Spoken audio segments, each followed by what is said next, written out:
by a commanding margin and bringing great honor to the nation. This remarkable effort, which is a record extending 6th Under-19 World Cup title, once again highlights the depth of talent, commitment and the sporting excellence among our youth.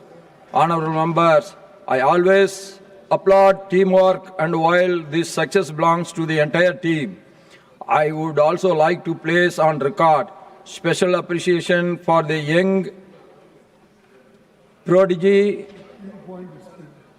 Vaibhav Suryavanshi ji, who scored an extraordinary 175 runs, highest ever in the Under-19 Cricket World Cup finals.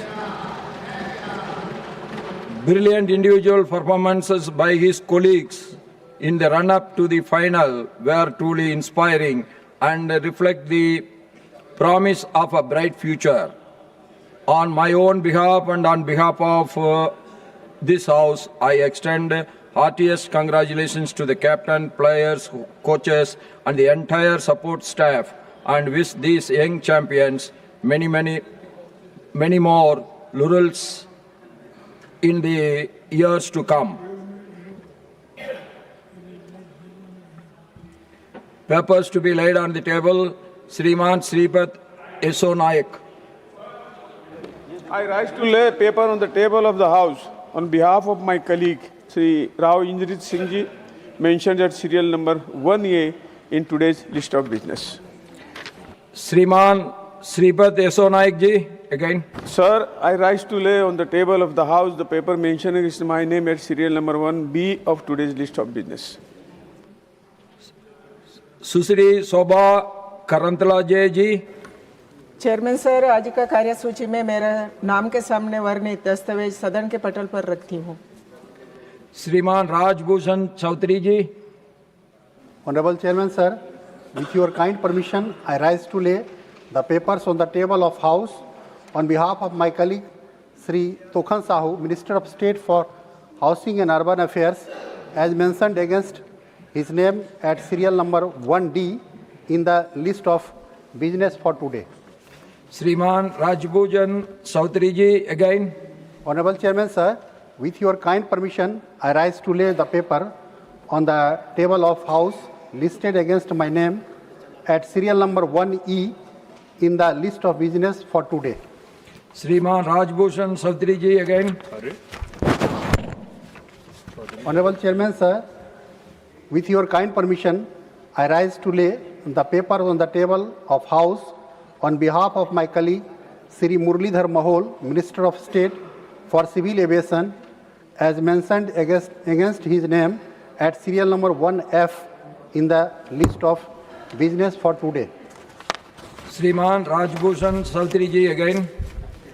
Honorable Chairman sir, with your kind permission, on behalf of my colleague Sri Satish Chand Dubey, Minister of State for Coal and Mines, I rise to lay on the table under clause 2 of section 19A of the Controller and Auditors General's Duties, Power and Condition of Service Act 1971, a copy in English and Hindi of the report of the Controller and Auditor General of India on operational performance of NLC India Limited, Union Government, Ministry of Coal, number 35 of 2025, performance audit commercial. Thank you, sir. Laying of CAG report, Sriman Rajbhushan Chaudhary ji.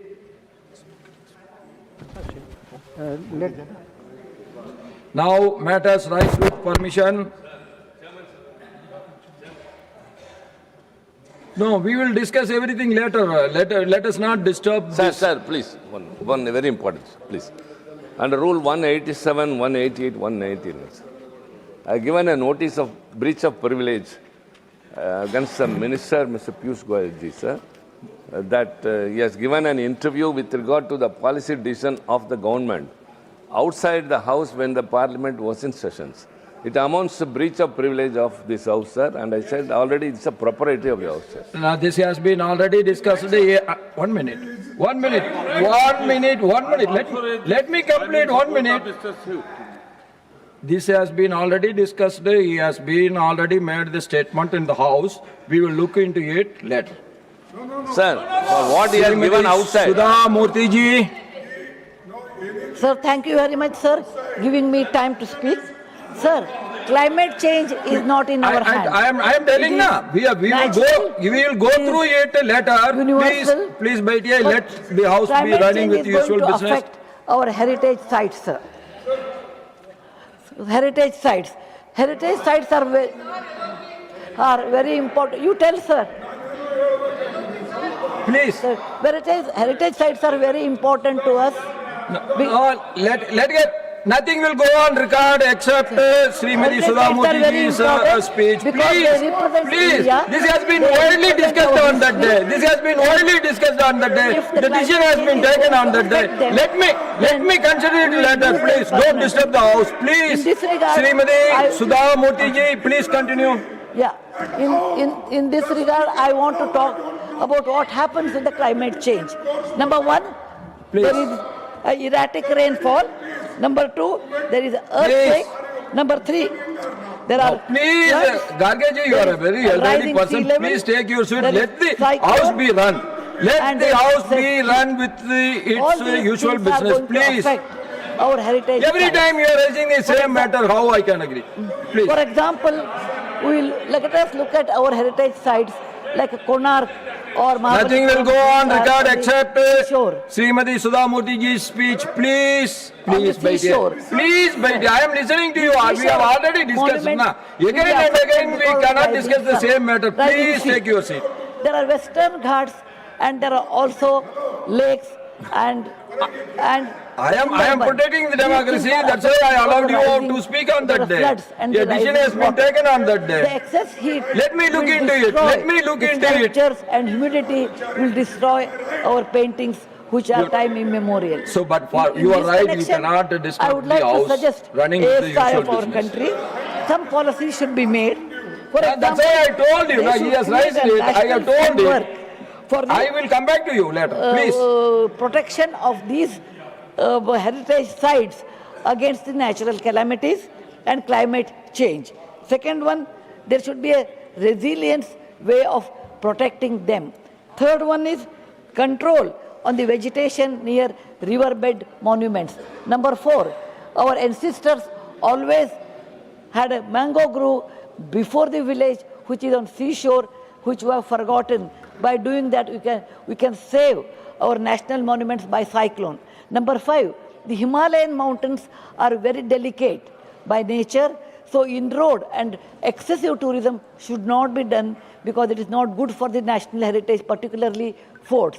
Coming to a place like Rajasthan, where there is less rain due to climate change, there will be excessive rain, and the drainage system is not designed for that. So we should take care that in such area, modern methodology should be used in case of the climate change. Fourth one, where there is excessive heat and the monuments are open, then we should have a chemical.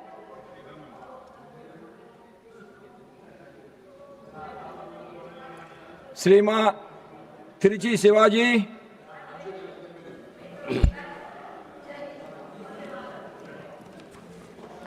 Thank you, Mr. Chairman. Sir, in the year 2019, the NDA government passed Code on Wages Bill in 2019, and three more codes, that is on Code on Occupational Safety, Health and Working Conditions, Code on Social Security, and Code on Occupational Safety. Code on Industrial Relations were passed in 2020, sir. Since it was passed during the pandemic period, no discussions were taken elaborately. Now that there is these four codes subsume already existing 29 laws, including the Industrial Disputes Act and the Factories Act, sir. Sir, though the Union government has framed these rules under in the notification in November 2025, since labor comes under the concurrent list, the states also should frame rules and notify it. Otherwise, it cannot be implemented, sir. Any law without taking into consideration the concerns of the stakeholders cannot be implemented at all. Now that the central trade unions are making great protest, they are not agreeing it. Except 4 states are ruled by BJP in Gujarat, Bihar and some Arunachal Pradesh. All other states have not agreed to frame rules on this because it is against the safety and welfare of the laborers. Now there is a big issue about that, sir. So the present situation, there is no labor law to protect the labor class, since all the earlier laws were subsumed in the courts and the courts are not implementable. Sir, in the absence of Industrial Disputes Act and the Factories Acts, various business and laborers are at distress and they are not able to resolve the issue. Sir, the Central Trade Union has announced a protest on February 12th, sir, which will be very serious. So I urge the government to take this seriously and repeal these 4 courts. And the Labour Minister should immediately convene the Indian Labour Conference and to discuss comprehensively, taking into confidence and consideration all the labour union in the country and then redraft the rules, sir. Otherwise, sir, it will end up like the farm bills which has happened because it affects the labours across the country, and what the courts that have come now in place of the earlier laws have not served the purpose, sir. So kindly consider it very seriously with the concern of the employees and labourers and the business in the country, sir. So this is my submission. So this is not just a zero-hour mention. It is about the protest that is going to take place on 12th. Whole India is going to protest against it, sir. So kindly, the government should take it seriously, repeal these courts and redraft the rules, sir. Thank you very much. Shriman Satpal Sharma ji. Okay. Shriman Satpal Sharma Thank ji. you. Thank you, Chairman, sir. Honorable Chairman, sir, certain amendments were introduced by the Finance Act 24 to Section 200, subsection 3 of the Income Tax Act 1961. These amendments, effective from April 1st, 25, impose a 6-year time limit for filing TDS correction statements, calculated from the end of the financial year in which the original statement was required to be furnished. Honorable Sir, prior to this, there was no statutory time limit, allowing indefinite revisions for genuine errors like incorrect PAN details, challan mismatches, or clerical mistakes.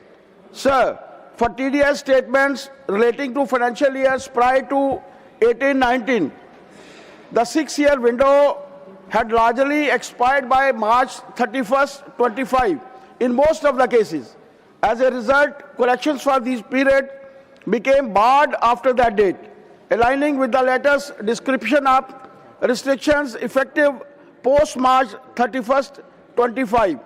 This has indeed led to reported hardships, including deductees not receiving proper TDS credit in Form 26AS, resulting in inflated tax demands or delayed refused refunds. For the deductors facing demand for sharp deductions, interest penalties under Section 201 and 220, and the potential prosecution or litigation despite having deducted and deposited the tax correctly. Sir, these issues can arise even when the tax was duly paid, as mismatches prevent proper credit allocation. Chairman, sir, the suggestion for one-time relief, condonation window or guidelines under Section 119 of the Income Tax Act 1961 is appropriate. Section 119 empowers the CBDT to issue orders, instructions or directions to relax provisions in case of genuine hardships, including for classes of persons or income. While no such specific relief has been announced for pre-financial year 18-19 periods of now, similar condonations have been already granted in the past for the TDS-related issues by the CBDT from time to time. Such relaxation can be given. I think it is available. Thank you very much. Shriman Amarpal Maurya ji. बहुत बहुत धन्यवाद माननीय अध्यक्ष महोदय। आज मैं आपके माध्यम से इस सदन का ध्यान एक अत्यंत महत्वपूर्ण विषय की ओर आकृष्ट करना चाहता हूं, जो भारत की लोकतांत्रिक प्रणाली, जनप्रतिनिधित्व की गरिमा तथा नागरिकों के साथ संवाद की मूल भावना से प्रत्यक्ष रूप से जुड़ा हुआ है। महोदय, क्षेत्र में विधायकों एवं सांसदों के लिए एमएलसी, राज्यसभा, इन सभी जनप्रतिनिधियों के लिए स्थायी कार्यालय की व्यवस्था के संदर्भ में महोदय, मैं आपके माध्यम से बताना चाहता हूं कि ग्राम सभा है, उसका अपना एक कार्यालय है, ब्लॉक के केंद्र हैं, उनके भी अपने कार्यालय है, जिला पंचायत के केंद्र है, उनके भी स्थायी कार्यालय हैं। पर सांसदों, विधायक, एमएलसी या राज्यसभा, इनके स्थायी कार्यालय की व्यवस्था एक निश्चित नहीं है। कुछ सरकारें हैं, कुछ स्थान हैं जहां पर व्यवस्थाएं भी है, या विकास भवनों में एक कक्ष अलॉट कर दिए जाते हैं, ना वहां पर कंप्यूटर की व्यवस्थाएं होती हैं। और जो समाज में चुन करके जनता के बीच में आता है, या तो अपने घर में एक ऑफिस खोल लेता है, लेकिन वो लाखों की जनता होती है और कई बार 5 साल विधायक सांसद कोई और होता है और 5 साल बाद कोई और हो जाता है। और पीछे देश की आज़ादी के बाद से कई बार ऐसी विधानसभाएं, लोकसभाएं हैं जो हर बार बदलती रहती हैं। उस क्षेत्र की जनता को आज तक ये नहीं समझ में कई बार आ पाता है कि उसका अपना विधायक का, सांसद का जाने का कार्यालय का स्थायी कौन सी व्यवस्था है। तो थोड़ा सा मन में एक संकोच होता है। दूसरा, पत्र लिखा, पत्राचार, एक सांसद वर्तमान में रहा और बाद में वो जो है चेंज होगा अगली बार में, तो कोई पत्राचार किया तो बाद में उसका डेटा कुछ नहीं रहता, लेकिन कहीं पर थाने में कोई एफआईआर हो जाए या कलेक्टर बदल जाता है, एसडीएम बदल जाता है, तो वो सारा संरक्षण डेटा उसके साथ में रहता है। तो मैं महोदय आपके माध्यम से कहना चाहता हूं कि अगर सांसदों, विधायकों की जो समाज के लिए, देश के लिए कानून निर्माण में सहायक होते हैं, उनकी स्थायी व्यवस्था होगी और वहां पर आने वाली जो जनता है, उनके दिए गए डॉक्यूमेंट से जो कागजात हैं, उनको अगर हम ठीक से जो है डॉक्यूमेंटेशन करके शासन को अगर हम भेजेंगे, तो उनकी व्यवस्था में, उनके काम को करने में एक सिद्धि प्राप्त होगी। और उनको भी एक शासन के द्वारा जो कार्यालय होता है और एक प्राइवेट के द्वारा जब कार्यालय होता है, तो वहां जाने में जनता को किसी भी प्रकार का संकोच नहीं होता, क्योंकि पार्टियां अलग अलग से होती हैं। हर प्रदेश में अलग अलग पार्टियां हैं, कहीं 2 पार्टियां हैं, कहीं 4 पार्टियां हैं। तो उस जनता को न्याय अगर हमको देना है, मोदी सरकार आज रिफॉर्म के लिए जानी जा रही है। अन्य व्यवस्थाओं को बहुत सारे देश में सुधार हो रहे हैं। मैं आपके माध्यम से चाहता हूं कि ये सुधार भी इस व्यवस्था में सांसदों, विधायकों के कार्यालय के होंगे तो बहुत न्यायपूर्ण होगा। बहुत बहुत धन्यवाद। बराला जी, मैं आपके माध्यम से श्रीमान सदन का बराला जी, एक बहुत ही महत्वपूर्ण विषय की ओर दिलाना चाहता हूं। ये केवल हरियाणा नहीं, पूरे देश की समस्या है और ये समस्या स्वास्थ्य एवं कृषि संकट की ओर आकर्षित करती है। माननीय अध्यक्ष महोदय, केंद्रीय भूजल बोर्ड की रिपोर्ट के अनुसार जो हमारा भूमिगत जल है, उसमें आर्सेनिक की मात्रा लगातार बढ़ती जा रही है, जो निर्धारित सीमा से काफ़ी ज़्यादा है। हरियाणा की अगर रिपोर्ट की बात करें तो 18 जिलों में इस प्रकार की रिपोर्ट आई है, जिसके कारण से जो भूमिगत जल है उसमें आर्सेनिक की मात्रा इतनी अधिक है कि जिसके कारण से गंभीर स्वास्थ्य संबंधी समस्याएं खड़ी होती दिख रही हैं। इसके कारण से कैंसर रोग, हृदय रोग, त्वचा रोग व बच्चों के अंदर कई प्रकार की बीमारियां जैसे मानसिक विकार आदि की संभावनाएं दिखाई देती हैं। और साथ ही मिट्टी की जो उपजाऊ क्षमता है, उसके ऊपर भी इसका गहरा असर दिखाई देता है। और यह स्थिति केवल, जैसे मैंने कहा, कृषि तक सीमित नहीं है, यह स्वास्थ्य संबंधी भी बहुत बड़ी समस्या बनती दिखाई दे रही है। माननीय प्रधानमंत्री जी के नेतृत्व में कृषि क्षेत्र के अंदर एवं जल संरक्षण की योजनाओं के ऊपर पूरे देश में बहुत काम हुआ है, जिसके लिए मैं माननीय प्रधानमंत्री जी का बहुत बहुत धन्यवाद एवं आभार प्रकट करता हूं। किंतु इस मूक संकट से निपटने के लिए ठोस कदम उठाने की बहुत आवश्यकता है। इसके लिए मैं केंद्र सरकार से अनुरोध करता हूं कि निम्न बातों के ऊपर ध्यान देना चाहिए। एक तो प्रभावित क्षेत्रों के अंदर नहरी एवं सतही जल सिंचाई परियोजनाओं को अतिशीघ्र पूरा किया जाए। हरियाणा में बहुत एक अच्छी योजना चली थी, मेरा पानी मेरी विरासत। इस प्रकार की योजना को और ज़्यादा मजबूत करने के लिए केंद्र सरकार से मदद दी जाए। इसी प्रकार से ICAR द्वारा कम आर्सेनिक अवशोषण वाली फसलों की किस्मों के ऊपर अनुसंधान पर जोर दिया जाए और हरियाणा जैसे क्षेत्र जहां पर सेमग्रस्त पानी ज़्यादा है उसकी निकासी के प्रबंध किए जाएं। मान्यवर, यही अनुरोध मैं आपके माध्यम से केंद्र सरकार से करना चाहता हूं। आपने समय दिया, बहुत बहुत धन्यवाद। Doctor M. Thambidurai ji, Shrimati Priyanka Chaturvedi ji. Sir, thank you so much. Sir, I rise to draw the attention of this House to a matter of grave environmental and public safety concern regarding the recent approval granted by the Maharashtra government for a private iron ore mining company in the Tadoba Tiger Corridor, a decision that defies both environmental prudence and its own expert committee's recommendations. Sir, in October 2024, a 3-member committee was formed by the State Wildlife Board, which was to check the proposal that came from a private limited company that would create 120 jobs for that people in the region, out of which only 32 would be permanent. And in their detailed submission, these 3 experts had said any mining in this forest will cause irreversible damage to the environment and wildlife. Therefore, the project is not recommended. Ignoring this recommendation, the State Wildlife Board has allowed this proposal to go through and has sent this request to the National Wildlife Board for permissions.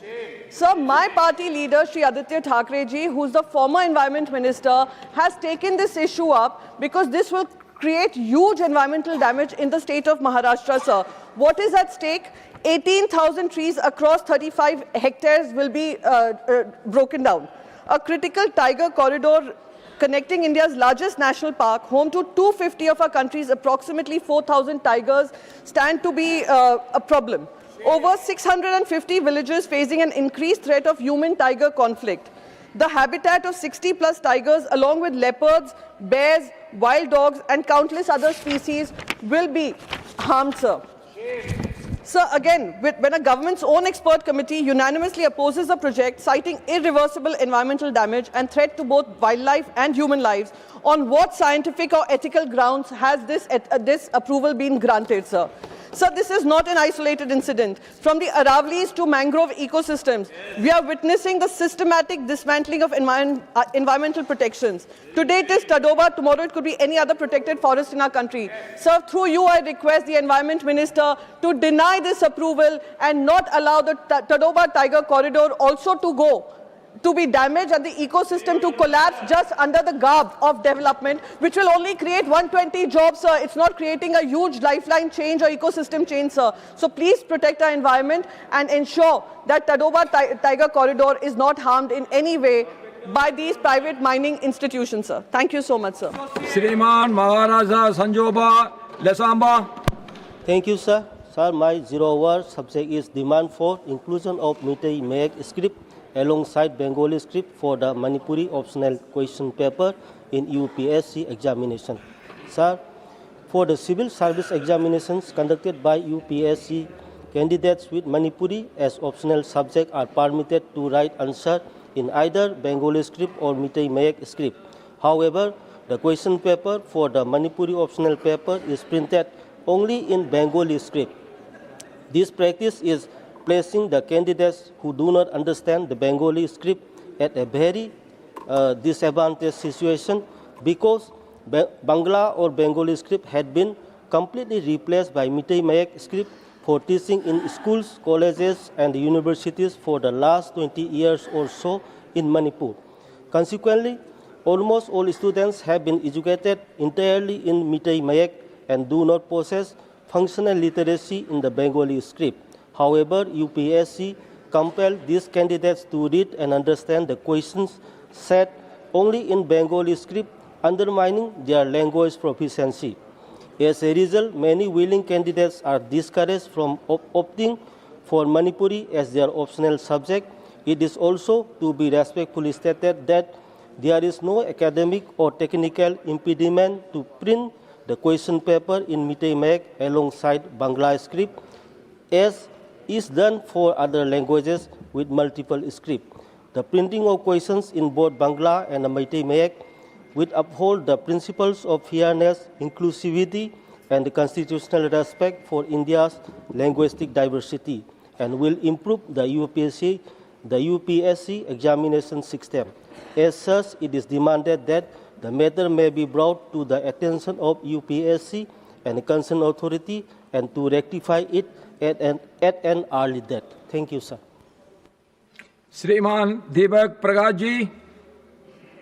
धन्यवाद माननीय सभापति महोदय, मैं आपके माध्यम से सरकार का ध्यान देश की प्राचीनतम संस्कृति के ध्वजवाहक उरांव और संथाली आदिवासी समाज की अस्मिता और उनके पवित्र तीर्थ स्थलों की ओर आकर्षित करना चाहता हूं।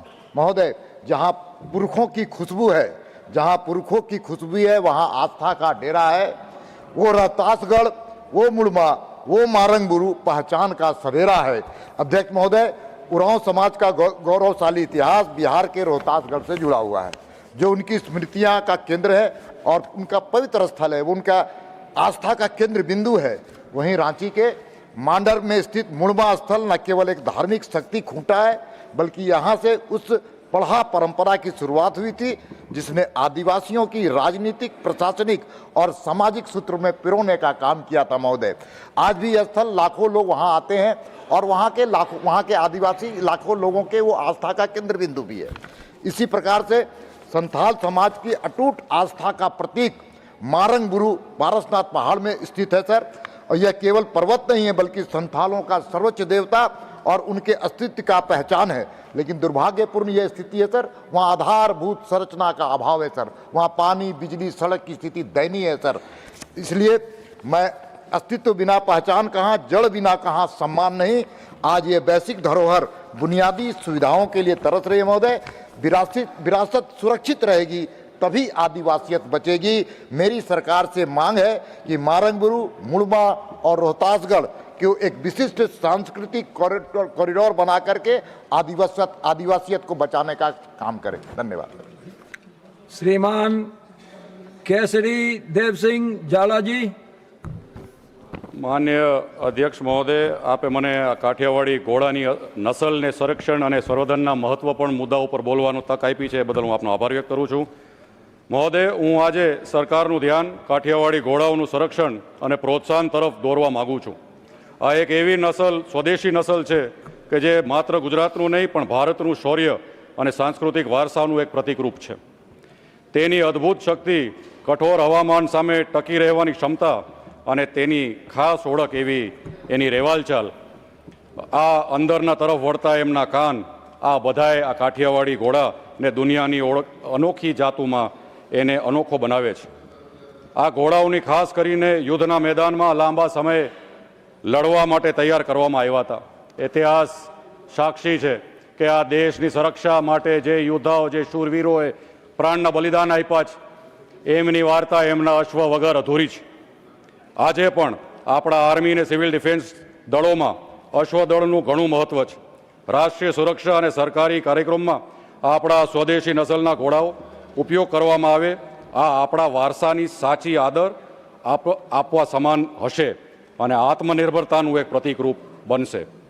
પરંતુ મહોદય, ક્રોસ બ્રીડિંગ અને યોગ્ય વ્યવસ્થાના અભાવે આ શુદ્ધ નસલ સાથે આજે જોખમમાં મૂકવામાં આવ્યું છે। જો આપણે અત્યારે જાગૃત નહીં થઈ તો આ શુદ્ધ औलाद કાયમ માટે લુપ્ત થઈ શકે એમ છે। કાઠિયાવાડી ઘોડાઓ અશ્વ પર્યટન, ગ્રામીણ રોજગારી અને રમતગમત માટે અપાર સંભાવનાઓને રહેલ છે। जो आपणे घोड़ाओं प्रदर्शन, हरीफाईओ, मेळाओ आयोजन करिए तो तेमांथी ग्रामीण आवक वधशे अने युवा पेढ़ी पण आ वारसानो साचववा माटे प्रेरित थशे। अश्वपालको पण आ वछेरीओने उछेर करी अने पोतानुं गुजारण चलावे छे। जो सरकार आमां मदद करावे તો એ મુદ્દો આગળ વધે. આપણા વડાપ્રધાન નરેન્દ્રભાઈ મોદી સાહેબ હંમેશા સ્વદેશી ઓલાદોને પ્રોત્સાહન આપવા ભાર મૂકે છે. લશ્કરમાં મુધોલ હાઉન્સ જેવા શ્વાનને પણ ભરતી એનું જીવતું જાગતું ઉદાહરણ છે. દુનિયામાં એકમાત્ર પાલતુ પ્રાણી એવું છે કે જે ઓલિમ્પિક રમતોમાં પણ સામેલ છે. હું સરકારને વિનંતી કરું છું કે ઘોડાઓ માટે એક વ્યાપક નીતિ બનાવવામાં આવે જેમાં પશુપાલકનું હિત જળવાય. અને મારી નમ્ર વિનંતી છે કે ગુજરાત સૌરાષ્ટ્ર વિસ્તારના અંદર નેશનલ રિસર્ચ સેન્ટર અને ઇક્વાઇન NRCEનું પ્રાદેશિક કેન્દ્ર ખોલવામાં આવે. આ અસલ નસલના ઘોડાને એક GI ટેગના માધ્યમથી પ્રાદેશિક ઓળખ મળે, નકલખોરો સામે પશુપાલકનું હિત રક્ષણ થશે અને આંતરરાષ્ટ્રીય સ્તરે પણ એની ઓળખ વધશે. આ પગલાં લેવાથી આ ભવ્ય નસલ બચાવી શકશું અને કાઠિયાવાડી ઘોડાને ભારતના ગૌરવ અને શક્તિના પ્રતીક તરીકે હંમેશા ગર્વથી શ્રીમાન Harshvardhan શ્રીંગલાજી. Honorable Sir, I rise to draw the attention of this august House to a matter of urgent public importance that affects the daily lives of thousands of residents of Binabadi Gram Panchayat under Khodibadi block of Fasideva and Darjeeling district. Nearly 50 to 60,000 people, predominantly small and marginal farmers, reside in this region. Although Khodibadi market lies merely 7 to 8 kilometers from the railway crossing, the absence of a rail underpass or gate has become a severe impediment to mobility and livelihood. Farmers are compelled to take a long and costly diversion to transport vegetables and agricultural produce. As a result, by the time they reach the market, prices often fall, causing direct income losses and in many cases loss of valuable produce. This is not merely a matter of economics, it is a serious concern of safety, access and dignity. The rural hospital and higher secondary schools are located across the railway line. During medical emergencies, patients face dangerous delays, while school children are forced to cross the railway tracks daily, creating constant anxiety for parents and teachers alike. Sir, under the visionary leadership of Prime Minister Shri Narendra Modi ji, railway infrastructure development and the elimination of unsafe crossings have become prioritized nationwide in the interest of public safety. I therefore earnestly request the Ministry of Railways in coordination with the Ministry of Rural Development to urgently sanction and construct a rail underpass or rail gate at the crossings on the Pradhan Mantri Gram Sadak Yojana road in Binagudi Gram Panchayat. This single intervention will significantly enhance agricultural marketing, ensure student safety, improve healthcare access and safeguard lives. Thank you, sir. Professor Manoj Kumar Jaji. Thank you, Honorable Chairman, sir, for allowing me to raise this very important issue. And I'm very glad that the Leader of the House and Honorable Health Minister is also here. So, since the month of September, on account of a deep personal family crisis, I have spent 3 to 4 months in All India Institute of Medical Sciences. So, after coming from there, मैंने एक अंग्रेजी दैनिक में एक लेख भी लिखा कि AIIMS अस्पताल महज अस्पताल नहीं है, खास करके एम्स दिल्ली. लेकिन मेरी चिंता उस आलेख में ये भी थी कि जो भी एम्स हमने इनके दौर में या आपके दौर में खोले हैं अलग अलग क्षेत्रों में, वो पेशेंट को होल्ड क्यों नहीं कर पा रहे हैं. और अभी भी जिस प्रकार की भीड़, जिस प्रकार की दिक्कतों का सामना करके there is absolute mismatch, honourable chairman sir, जो एक डिमांड है और जो ओपीडी कैपेसिटी है.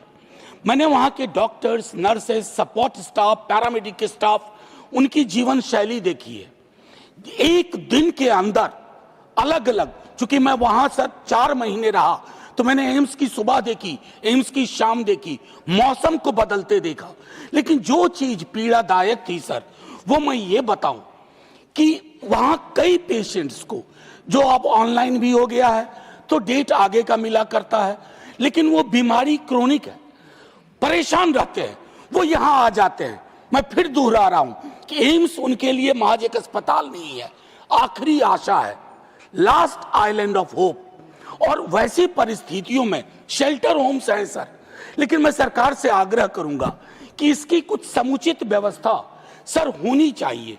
ऐसा इसलिए मैं कह रहा हूं कि अगर हमने जो बाकी एम्स खोले हैं, अगर उसमें भी उसी लेवल का रिसर्च, उसी लेवल का इंगेजमेंट, उसी लेवल का कंपैशन, उसी लेवल का इंड्योरेंस अगर ये होता, तो शायद एम्स दिल्ली में जो वर्कलोड है और जिस प्रकार की जो मैंने कहा कि दिक्कतें हैं सर, एक चीज अक्सर हम नजरअंदाज कर जाते हैं, सरकार में कोई भी हो, जब कोई daily veg earner care taker की भूमिका में होता है एक पेशेंट के, सर वो मेडिकल पॉवर्टी के ट्रैप में फंस जाता है। हमने अक्सर किताबों में पढ़ा स्ट्रक्चरल पॉवर्टी और उस पर हमारा फोकस रहता है, लेकिन मेडिकल पॉवर्टी सर ये विकराल रूप लेती जा रही है। उसके पीछे एक तर्क और भी है सर कि हमारा हेल्थ सेक्टर का झुकाव निजी क्षेत्र की ओर लगातार बढ़ता जा रहा है। मेरा निजी से कोई विरोध नहीं है, लेकिन सार्वजनिक उपक्रमों में अगर हमने इन्वेस्ट नहीं किया और वो दायरा नहीं बढ़ाया तो मुश्किल होगी। शुक्रिया आपका बहुत बहुत माननीय सभापति महोदय।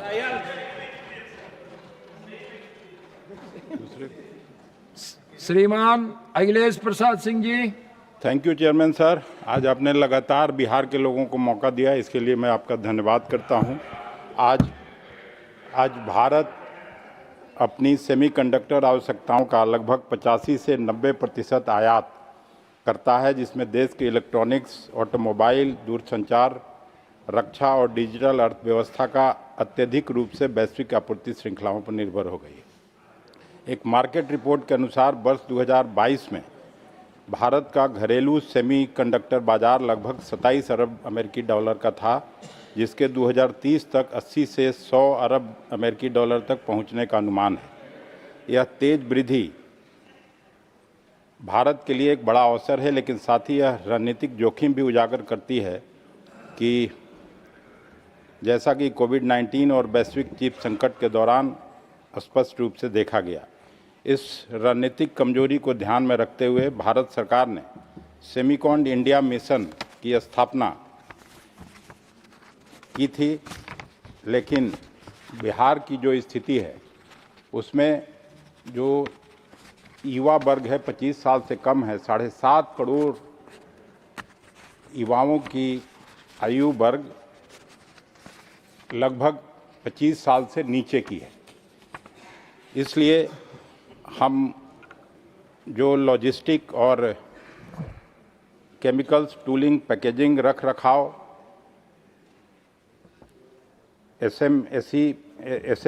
एमएसएमई और सर्विस सेक्टर के माध्यम से 2 से 3 गुना अधिक प्रत्यक्ष रोजगार सृजित होने की संभावना रहती है। बिहार में इलेक्ट्रॉनिक्स और सेमीकंडक्टर औद्योगिक पार्कों की स्थापना से न केवल क्षेत्रीय असंतुलन कम होगा, बल्कि बड़े पैमाने पर होने वाले श्रमिक पलायन पर भी प्रभावी रोक लगेगी और राज्य को पहली बार उच्च प्रौद्योगिकी विनिर्माण से जोड़ा जा सकेगा।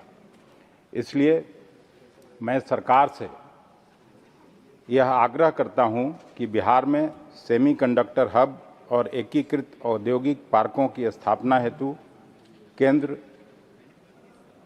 राज्य उद्योग साझेदारी के माध्यम से लक्षित कर प्रोत्साहन, पूंजीगत सब्सिडी तथा प्लग एंड प्ले बुनियादी ढांचा उपलब्ध कराया जाए। साथ ही बिहार को राष्ट्रीय सेमीकंडक्टर एवं इलेक्ट्रॉनिक्स विनिर्माण रोड मैप के में औपचारिक और स्पष्ट रूप से शामिल किया जाए, ताकि बिहार जो लगातार छूटा हुआ है विकास के रोड मैप से, उसको सेंटर स्टेज में लाने की कोशिश हो। बहुत धन्यवाद। श्रीमती रजनी अशोक राव पाटिल जी। धन्यवाद अध्यक्ष जी। अन्नदाता जो इस देश का सबसे प्रमुख घटक है, जिसका प्रमाण हमारे देश में 65% 65% से ज़्यादा है, उस अन्नदाता के बारे में मैं बात करना चाहती हूँ। ये अन्नदाता जो है, जिसको हम किसान बोलते हैं, वो हमेशा उपेक्षित रहा है और उसके लिए हमें मदद करने की आवश्यकता है। मैं मेरे क्षेत्र के मराठवाड़ा क्षेत्र के किसानों की बात करना चाहती हूँ। वहाँ पे इतना घटनाएं घटती है कि आत्महत्याओं का प्रमाण सबसे ज़्यादा अगर हिंदुस्तान में है तो हमारे मराठवाड़ा में है। मेरे खुद के बीड डिस्ट्रिक्ट में कम से कम 250 से ज़्यादा लोगों ने इस साल आत्महत्या की है। वही समस्या हमारी मराठवाड़ा विदर्भ इस एरिया की है। सर, मैं बताना चाहती हूँ, हम अमृतकाल बोलते हैं इस देश को, कि सरकार बोलता है अमृतकाल, लेकिन किसानों के लिए विषकाल हो गया है। उनको जब तक विष नहीं पीते हैं तब तक उनको मुक्ति नहीं मिलती है। ये सही है और सच बात है। सर, कभी अकाल आता है, कभी बहुत सारा पानी आता है जिससे हमारी ज़मीन खराब हो जाती है, नान उपजाऊ का कम हो जाता है, नापिकी हो जाती है, खेत में पीक नहीं, जो कर्जा लेते हैं वो रिपे नहीं कर सकते, बच्चों का पढ़ाई नहीं कर सकते और लड़कियों की शादी, इस सब दुष्ट चक्र में वो हमारा किसान जूझता रहता है और उसमें उनको मौत को गले लगाने के सिवाय और कोई चारा होता नहीं है। ये हकीकत है। क्रेडिट कोऑपरेटिव सोसाइटी, जिला सहकारी बैंक, पत्र संस्था, बैंक, इस सब के दुष्ट चक्र में हमारा किसान अटका हुआ है और छोटी सी रकम लेता है, उसके ब्याज के ऊपर ब्याज, ब्याज के ऊपर ब्याज, ये करते करते करते बेचारा थक जाता है। और तभी मुझे लगता है कि कभी कभी बड़े बड़े जो लोग हैं, उद्योजक हैं, चाहे मल्ल्या हो, नीरव मोदी हो, ललित मोदी हो, हजारों करोड़ रुपए कर्जा लेते हैं और बाहर भाग जाते हैं भगोड़े। और हमारे किसानों को तो कहीं जाना नहीं, अपने गांव में रहना है, तो गांव में रहना तो इज्जत बचा कर रहे, इसलिए उनको मौत को गले लगाना पड़ता है। इसके लिए हमें डॉक्टर स्वामीनाथन ने हमें जो दिए हैं लीगलाइज एमएसपी, जो हमारे नेता भी बार बार कह रहे थे राहुल जी कि लीगलाइज एमएसपी करना बहुत आवश्यक है, वो बहुत आवश्यक चीज़ है। मेरे खुद के डिस्ट्रिक्ट में 256 आत्महत्याएं हो गई, छत्रपति संभाजीनगर में 224 हो गई, नांदेड़ में 170, धाराशिव में 141, परभणी में 104, ऐसे करके कम से कम 1150 आत्महत्या इस साल में हो गई है। गए 5 साल में सबसे बड़ी आत्महत्या किसानों की हमारे एरिया में हो गई है। शेतकरी किसान जो है वो ये इतना अग्रिम क्यों हो जाता है, क्योंकि मुझे ये बताना है कि ये जब करते हैं। Sujit Kumar ji. Chairman sir, I rise to request the government to consider the establishment of an independent space force to safeguard India's strategic interest in outer space. Sir, space is no longer merely scientific. It is a strategic domain. Our communications, navigation, banking, surveillance, and military operations depend on space-based assets. Any disruption in orbit can cripple national security on the ground. Our government, under the visionary leadership of Prime Minister Narendra Modi, has demonstrated our capabilities with the creation of the Defence Space Agency in 2019 and the Defence Space Research Organization. Sir, today, ISRO's achievements command global respect. The historic success of Anti-Satellite Missile Test, ASAT, has established India as a credible space power. Along with all these achievements, sir, an independent space force is also a strategic necessity today. Our greatest strategic adversary, China, operates a dedicated strategic support force. US established its space force in 2019, so we cannot afford institutional complacency when other nations are recognizing our space dominance, sir. Sir, the Defence Space Agency that we have today is an important first step, but it remains transitional. It functions within the existing tri-service structure and is headed by officers on rotation and does not yet possess an independent cadre, a permanent doctrine authority, or full unity of command over space operations. Our dependence on space is accelerating. With Phase 3 surveillance systems and dozens of military satellites planned, protecting our space assets will soon require continuous, dedicated military operations. Space warfare is fundamentally different, sir. It demands specialized doctrine, dedicated career officers, continuous situational awareness, and seamless coordination with ISRO and industry. Overstressed traditional commands cannot manage this indefinitely.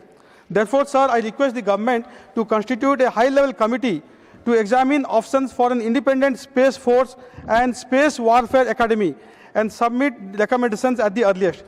We can wait for the first silent war to disable our economy, or we can ensure that no such war is ever fought. Sir, we need this force not to win a war in the stars, but rather we need it so that we never lose one on the ground. Thank you. Okay.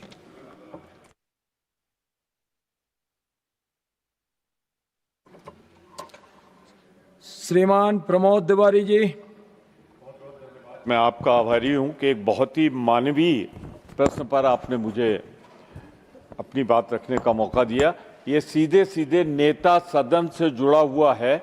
मैं नेता सदन का ध्यान आकर्षित करना चाहता हूं। 2013 में 8 अक्टूबर को श्रीमती सोनिया गांधी जब रायबरेली से सांसद थी, यूपीए के चेयरपर्सन के तौर पे यूपीए 2 में एम्स की आधारशिला रखी गई थी रायबरेली में। मैं इस संदर्भ में आपसे 2 बार मिल भी चुका हूं। आज 12 साल से ज्यादा बीत जाने के बाद अब तक पूर्ण क्षमता के साथ आमजन की स्वास्थ्य सेवाएं प्रदान करने में पूर्ण सक्षम नहीं हो पाया है एम्स रायबरेली, जबकि ये संस्थान उत्तर प्रदेश के मध्यांचल क्षेत्र के साथ साथ बिहार और मध्य प्रदेश के कई हिस्से की बड़ी आबादी के लिए जीवन रक्षक एवं उन्नत चिकित्सा सेवाओं का प्रमुख केंद्र बनने की क्षमता रखता है। एक वानगी देखें, प्रारंभ में 960 बेड 960 बेड का प्रारूप था, 610 बेड। सीनियर डॉक्टर्स के संख्या में भारी कमी है। मैं एक वानगी देता हूं, 200 सीनियर रेजिडेंट डॉक्टर्स की पोस्ट है और 37 है, 37 200 के अनुपात में 37। एम्स रायबरेली की स्थिति इसलिए और अधिक चिंताजनक है कि उस संस्थान में प्रोफेसर के 33 पद स्वीकृत है, 33 और 7 नियुक्तियां हैं। अनवरी राजनैतिक विद्वेष की भावना से इससे ज्यादा कुछ दुखद नहीं हो सकता, जबकि 26 पद रिक्त पड़े हुए हैं। इसी प्रकार एडिशनल प्रोफेसर के 26 में से केवल 5 नियुक्तियां हुई हैं। कुल मिलाकर संस्थान में फैकल्टी के 201 पद स्वीकृत हैं और 85 पद रिक्त हैं, 85 पद रिक्त हैं। ये शैक्षणिक और चिकित्सक सेवाओं की गुणवत्ता पर निरंतर प्रतिकूल प्रभाव डाल रहा है। स्थिति ये है कि देश में जब अन्य संस्थान इसके बाद आए वो बना दिए गए, पर ये चूंकि मैं तो इसे कहूंगा राजनीतिक विद्वेष से नहीं किया जा रहा है रायबरेली। मानवर मैं एक बार फिर कहना चाहता हूं, 1626 मेडिकल एवं नॉन मेडिकल स्टाफ के अगेंस्ट 450, 1200 से अधिक कर्मचारियों के खिलाफ 174, 108 टाइप 2 मकान की जगह टोटल 2006। अच्छा, सबसे दुखद है कि जो 2260 का बजट आया है उसमें इसके लिए धन नहीं रखा गया। इसीलिए मेरी चिंता ज्यादा है।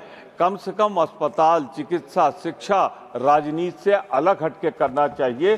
सिर्फ इसलिए कि श्रीमती सोनिया गांधी ने एक बड़ा कदम, अच्छा कदम उठाया श्रीमान था और नारायण शाह के पांडाके जी,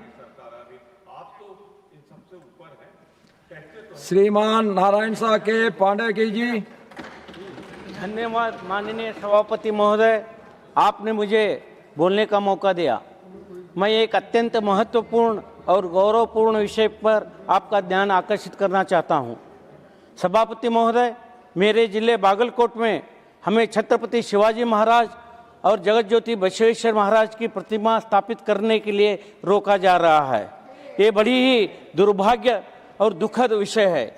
बागलकोट नगर पालिका 2 बार सर्वसम्मति से प्रस्ताव का पास किया और जगह भी निर्धारित की गई, और उस जगह निर्धारित होने के बाद तमाम एनओसी लिए गए, पीडब्ल्यूडी का, पुलिस डिपार्टमेंट का और इलेक्ट्रिसिटी का, सबका एनओसी भी मिल गया।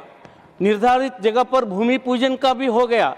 उस भूमि पूजन के वक्त सभी जनप्रतिनिधि, कॉरपोरेटर भी उपस्थित थे और नगर पालिका के सभी सदस्य उपस्थित थे, आयुक्त उपस्थित थे और हिंदू समाज के सभी गणमान्य लोग भी उपस्थित थे। जन सहयोग के लगभग 60 लाख रुपए खर्च करके निर्मित 18 फीट के 2 प्रतिमाओं के तैयार है और उसी जगह उस प्रतिस्थापित करने के लिए प्लेटफॉर्म भी तैयार किया गया है। जब हमने प्रतिमा स्थापित करने के लिए निकला तब हमें जिला प्रशासन से रोका गया और आज भी रोका जा रहा है। इसके लिए हमने 2 बार जिला प्रशासन से मिले, कलेक्टर से भी मिले और राज्यपाल महोदय से भी मिलकर इसके ऊपर अवगत करवाया गया। यह प्रतिमा क्षेत्र का गौरव का प्रतीक बनेगी, युवाओं के लिए एक प्रेरणा पुंज बनेगी। कर्नाटक सरकार का यह प्रतिरोध सनातन धर्म का विरोधी है, हिंदू धर्म का विरोध है, श्रद्धा केंद्र का विरोधी है और छत्रपति शिवाजी महाराज का अपमान है। सभापति महोदय, मैं आपसे निवेदन करना चाहता हूं कि 19 फरवरी को छत्रपति शिवाजी महाराज का जन्म उत्सव पर उसी प्रतिमा का उसी जगह पर अनावरण करें। इसके लिए आपका हस्तक्षेप और सहयोग चाहता हूं। मैं आपके माध्यम से अनुरोध करना चाहता हूं कि आप कर्नाटक सरकार को इस विषय पर त्वरित कार्रवाई के लिए दिशा निर्देशन जारी कराए। छत्रपति शिवाजी महाराज की जय। Doctor Bikramjit Singh सगानी ji, doctor M तनबाल ji. Honorable Chairman Sir, I rise to draw the attention of the August House that the Government of India has been implementing several important social security schemes with the objective of ensuring protection and dignity for the most vulnerable sections of the society. These include the Indira Gandhi National Old Age Pension Scheme, Widow Pension Scheme, PMAY, etc., and the Annapurna scheme, which provides food support. Eligibility under all these schemes is primarily linked to beneficiaries being classified as below poverty line. The BPL is presently being used for determining eligibility is based on a survey conducted nearly 15 years ago. Since then, there have been significant changes in the country's demography and socio-economic conditions. Population growth, rising cost of living, unemployment, and livelihood insecurity have substantially altered the poverty profile. As a result, many genuinely deserving and vulnerable individuals are excluded from the existing BPL list. This situation has affected the effective delivery of welfare benefits, preventing these crucial schemes from reaching the intended beneficiaries. Therefore, it has become absolutely essential to undertake fresh and comprehensive nationwide survey to reassess poverty levels and to prepare an updated BPL list reflecting present realities. Further, considering steep rise in prices of basic necessities, the annual income ceiling prescribed for defining poverty line also needs to be revised in realistic manner. I therefore urge the government to take urgent steps to conduct a fresh enumeration exercise and revise the poverty line criteria so that social welfare schemes truly benefit to the poorest and deserving sections of the society. Thank you, sir. Dr. Sasmit Patraji.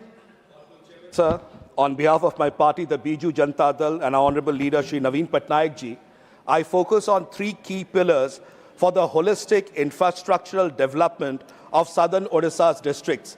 It can be considered as a package which should really improve the overall development. These 3 pillars are railways, national highways, and airports. I start with the railways. For the Ganjam district, the railway wagon technology park at Sitalapalli, the Gopalpur to Raigada new line, the Brahmapur to Sambalpur line via Hinjli to Aska to Phulbani, and the modernization of Brahmapur railway station are extremely crucial. For Gajapati district, the Naupada to Gunupur to Theruvali second line is becoming very important. For Kandhamal district, the Brahmapur to Sambalpur line going through Phulbani and the Khorda to Bolangir line that has been languishing for years need to be stabilized and expedited primarily through the Kandhamal belt. For Raigada district, the Gurupur to Theruvali new line and the Vijayanagaram to Titlagarh third line are required and is necessary now. For Koraput district, the Jaipur to Navrangpur, Jaipur to Malkangiri, and the Kota-Valasa Koraput doubling are equally important. I come to Navrangpur district, a very important district of southern Odisha. The Junagadh to Navrangpur and the Jaipur-Navrangpur lines are crucial that are delayed. Further, for Malkangiri district, the Jaipur to Malkangiri and Malkangiri to Pandurangapuram lines are necessary and work is yet to start. I come to the second pillar, Honorable Chairman, sir, national highways.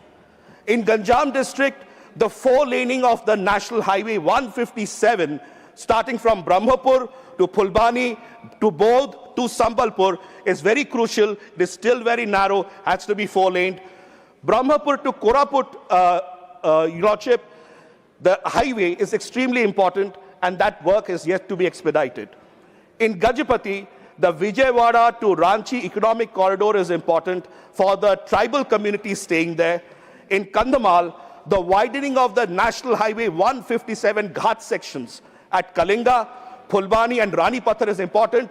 Many precious lives are lost because of accidents regularly. In Raigada, the Vijayawada to Ranchi corridor stretch and the Palasa to Parlakhamundi to Raigada to Bhawanipatna road will be the corridor from the east coast right up to the western part of Odisha. I come to Koraput, National Highway 26, Borigumma to Jaipur, and the Jaipur-Kotpad bypasses are delayed. Work needs to expedite. I come to Nabrangpur. The Nabrangpur-Koksarai is delayed. Malkangiri, the Malkangiri to Motu corridor is delayed. Has to be expedited. The last 7 seconds, Rangailunda Brahmapur Airport needs to be expedited. I hope the government will take action. Thank you. Dr. John Britas ji. Thank you very much, sir. This is to bring an important matter to the attention of this August House, sir. So there is a mounting nationwide concern regarding the retrospective implementation of the teachers' eligibility test criteria, which will adversely affect tens of thousands of in-service school teachers appointed prior to RTE Act 2009, sir. So I will just give the details in a nutshell, sir. So Supreme Court in 2025 adjudicated that by interpreting Section 23 of RTE Act, it said that TET, that is eligibility test, constitutes a mandatory minimum qualification not only for the fresh recruits but also for those teachers who have been appointed prior. That means giving a retrospective effect to it, sir. Sir, this has created so much of havoc. Now, sir, the Supreme Court also said that if at all they don't pass the TET, they would be asked to retire in a compulsory mode, sir. Sir, teachers with less than 5 years of remaining service were granted limited relief, but this is only limited. They would be ineligible for promotion, sir. Sir, I do accept any standards that are being brought in to enhance the quality of the education, sir. But interpreting a section and making it retrospective, that's not fair, sir. That's not fair. Sir, it is going to affect thousands and thousands of teachers in this country, sir. Sir, already the plight of the school education in this country. You know, sir, in government sector alone, last 3-4 years, 18,727 schools were closed down, mostly in states like Bihar, UP, Himachal, etc. Sir, if you look at the vacancies that exist in the education front, sir, you know what is the number of vacancies? 3,57,862 as per the Unified District Information System, which is maintained by the Government of India. And can I tell you, sir, out of these vacancies, 1,93,000 vacancies exist in Uttar Pradesh alone, sir. Please understand, sir. Sir, my concern is that we need to make sure that this section shouldn't be applied on a retrospective manner. Sir, there are instances when Supreme Court interpreted legislations in such a manner. Either the government will clarify it or will come with a draft legislation which would be debated in this House, sir. I urge upon the government to make sure that the teachers are given justice. Thank you, sir. Sriman A.D. Singh ji.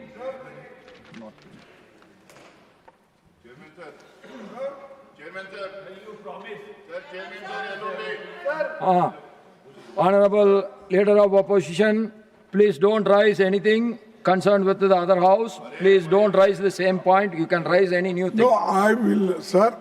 I am raising only concerning about the Constitution.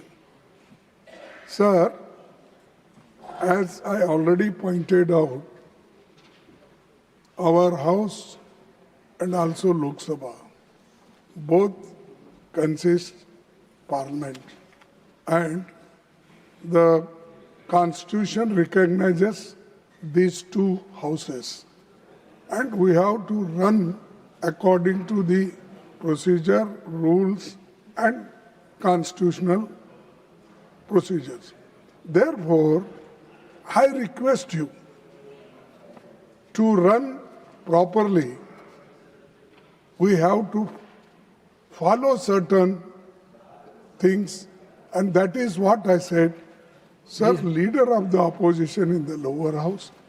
No. This will not go on record. We will not be able to discuss not allowed to speak. about the other house or the thing that cannot be taken into account. I have already quoted Jawaharlal Nehruji's quotation, what he said about that. So I am not allowing anything. Now we are going to question number 91. Dr. K. Lachmanji. Question number 91, sir. Honorable Minister. Sir, a statement is laid on the table of the House, sir. Now, Dr. Lachmanji, first supplementary, please. Sir, under the visionary leadership of our beloved Prime Minister Narendra Modi ji, the coal sector, public sector unions, public sector undertakings have recorded strong capital investment movement. During the first quarter of financial year 2025-26, PSUs together achieved about 114% of their targeted capital expenditure, reflecting timely and effective execution. Through Singareni College Company Limited, Telangana continues to benefit from sustained investments, employment generation, infrastructure development, strengthening both regional growth and national energies. Through you, sir, I would like to know, could the minister share the specific benefits including infrastructure development, skill creation and employment opportunities that these capex initiatives have generated in coal production regions like Telangana, particularly in enhancing local economic growth and supporting community well-being? I am respecting him more than what you are. Don't try to teach the share. Don't try to teach the share. I know I am respecting him more than what you are respecting. I am always respecting him. Yes, sir. Please, Honorable Minister. Sir, capital expenditure at any given point of time in any particular sector, including the country overall, is a very good indicator of the kind of progress that is being made. Sir, I would like to reiterate what the honourable member has said insofar as the coal sector is concerned. Sir, the capital expenditure incurred by the public sector coal units. No, I will not allow you. I am not allowing you. Year on year, they have always succeeded in exceeding their targets. And last year, sir, it was 140% more than the targeted amount. Nothing should go on record. Nothing should go on record except the minister's answer. Sir, the issue today is that apart from the 31,000 crores of capital expenditure that has been incurred in fiscal year 24-25, we should see that it has gone up from 2020-21 when it was 17,500 crores. It has gone to 31,500 crores in these 2 years. Sir, in addition, the country has witnessed record production of coal. It has crossed 1 billion tons of coal production for the last time, and it has gone up from something like 500 million tons to over 1,000 million tons, sir. This has resulted in reduction of imports. Sir, apart from the capital expenditure incurred by the PSUs in the coal sector, I would also like to add that the budget which was presented by the Honourable Finance Minister indicated a massive increase in capital expenditure for the country overall. Sir, in 2014, the country's budget provided for something like 2 lakh crores by way of capital expenditure. Last year, sir, it had gone up to 11 lakh crores. And some people like me used to wonder, will we be able to absorb and spend 11 lakh crores? So this year, the capital expenditure has gone up to 12 lakh crores.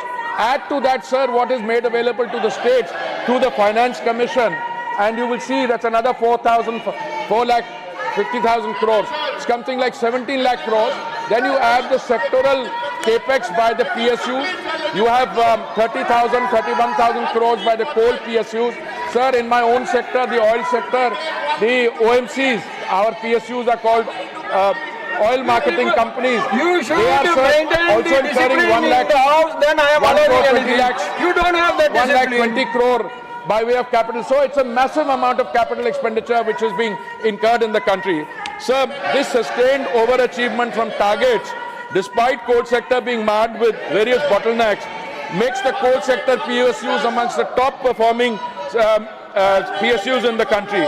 Sir, insofar as the state of Telangana is concerned, as my honorable members are, one of the companies there, which is a PSU, is incurring at an annual 1,600 crores a year by way of You please go back to your seats. capital expenditure. This results in both direct and indirect employment. In fact, there some various sums have been done. You please whereby- go back to your seats. Continue. Honorable Minister, you please continue. Sir, whenever capital expenditure is incurred, no matter in which sector, infrastructure is built, modernization takes place, jobs are created directly and indirectly. In the case of the facility in Telangana, sir, I think if I remember correctly, they are employing 42,000 people directly and another 16,000 or so by way of contract workers. So it is direct and indirect employment. Sir, in capital expenditure, you used cement, steel, so the production goes up, employment there goes up.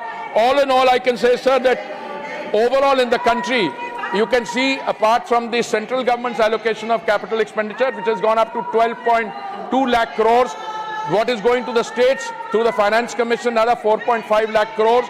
What is being done by the companies in the coal sector, sir, 31,000 crores. And I would also like to add, sir, 18% of the coal production in the country is in the private sector. They are also incurring capex. So it's a situation in which the capital expenditure is contributing to the overall economic activity in the state, in the country also overall. And this has resulted in mining expansion and mechanization, first mile connectivity, railway sidings and logistics, thermal power capacity, renewable energy and coal gasification, and what is most important in a sector like coal, sir, it also helps in employee welfare and infrastructure, sir. Second supplementary, Dr. K. Lakshmanji. Sir, my second supplementary is very specific and pertinent, sir. Whether the investment in renewable energy by coal PSUs indicate a structured transition strategy rather than ad hoc diversification. No. Sir, Nobody can force the chair. Nobody has the right to force the chair. Sir, I think that's a very relevant question which the honourable member has asked, and I think the answer is also very clear, sir. In a sector like coal, Nothing will go on record except the minister's answer. Sir, in a sector like coal, one has to ensure both safety, the cleaning of the current processes, and then also last mile connectivity and also then transition, sir. And I think it's a very relevant question is asked, sir. In the diversification into renewable energy, the coal PSUs have already installed about 2 gigawatts of renewable energy capacity and have a strong pipeline of about 22 gigawatts across solar, wind, hybrid and solar projects. The NLCIL, Neyveli Lignite, leads with 1.6 gigawatts installed renewable capacity, over 2 gigawatts under implementation, and a long-term plan of 10 gigawatts by 2030. Also, sir, NLCIL, that's in Neyveli Lignite, CIL, is the first central PSU to cross 1 gigawatt and has achieved net zero. Also, sir, the same company is developing a 250 megawatt or 500 megawatt edge battery energy storage system. Sir, I could go on giving the contribution that the coal sector companies are doing for energy diversification. But I think this is captured and it is leading to transition. But clearly, sir, in a country which is on the move, if you look at the sustainability transition, sir, When the Honorable Prime Minister assumed responsibility in May 2014, we were only blending 1.4% of biofuels. Today, it has come to 20% biofuels. If you look at the area of green hydrogen, sir, we have a target of 5 million 5 million tons by 2030, and I believe even that will be met. So the question that the honourable member has asked and the details I have given about the green energy, or rather this diversification into renewable energy, these are all very valid. I personally feel, sir, there was a debate when you said close down coal, close down fossil fuel. There was an international thing that, we should move straight to renewable energies. But, sir, to move from the current situation to renewable energy, which must be available. And I have seen global estimates, sir, whether it's in the International Energy Agency or the BP Outlook, they say that our coal demand is going to increase in the next a few years. In fact, it's saying by 2030 or so, it should go up by 17%. So while simultaneously we are cleaning the processes in coal, simultaneously whilst we are producing more, saving foreign exchange, we are also doing green energy movement into solar energy. There is also a lot of work being done on coal gasification, coal bed methane, and the other areas. I thank you, sir. Third supplementary, Dr. Lakshmikant Vajpayee ji. माध्यम से माननीय मंत्री से जानना चाहता हूं, what is the capital expenditure performance of the coal PSUs over recent year, and how the Ministry of Coal stands in the comparison of other ministries in terms of capex achievements? Honorable Minister. Sir, insofar as the coal ministry is concerned, sir, with all humility, I say that I'm standing in for my colleague, Shri Kishan Reddy ji, who couldn't be here today. I want to pay him a compliment that in relation to the other ministries, the coal ministry has done very well. It has incurred 31,500 crores of capital expenditure, very good. But, sir, with all modesty at my command, the coal sector is very different from others. So I should not compare that with the capital expenditure which my ministry, Petroleum and Natural Gas, the ministry with which I am associated, ours is higher. It's about 4 times, 1,20,000. But, sir, our operations are much larger.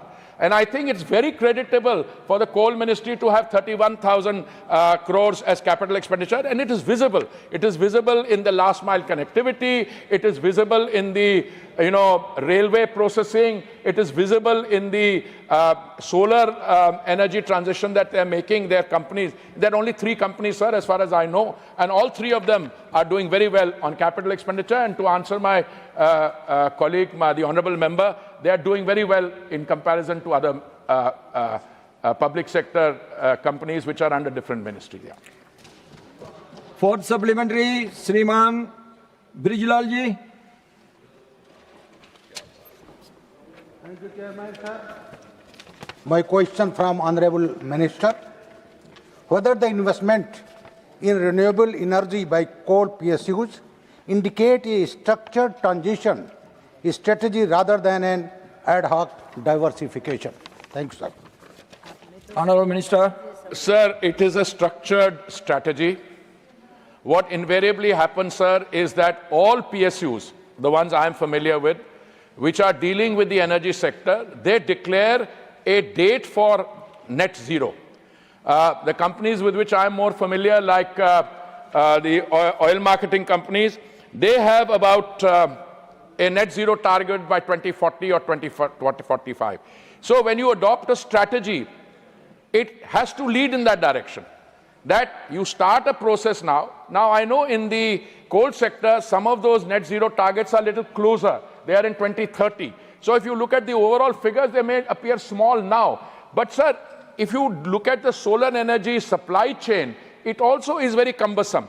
So I am very confident. One, I can be very sure it is a consciously thought through strategy. It's not something that is done ad hoc. If there is a strategy to become net zero by a particular year. 2070 power. No, 2070 is a national target. My senior colleague Manohar ji has just reminded me, totally correct. Sir, we set a national target of net zero by 2070.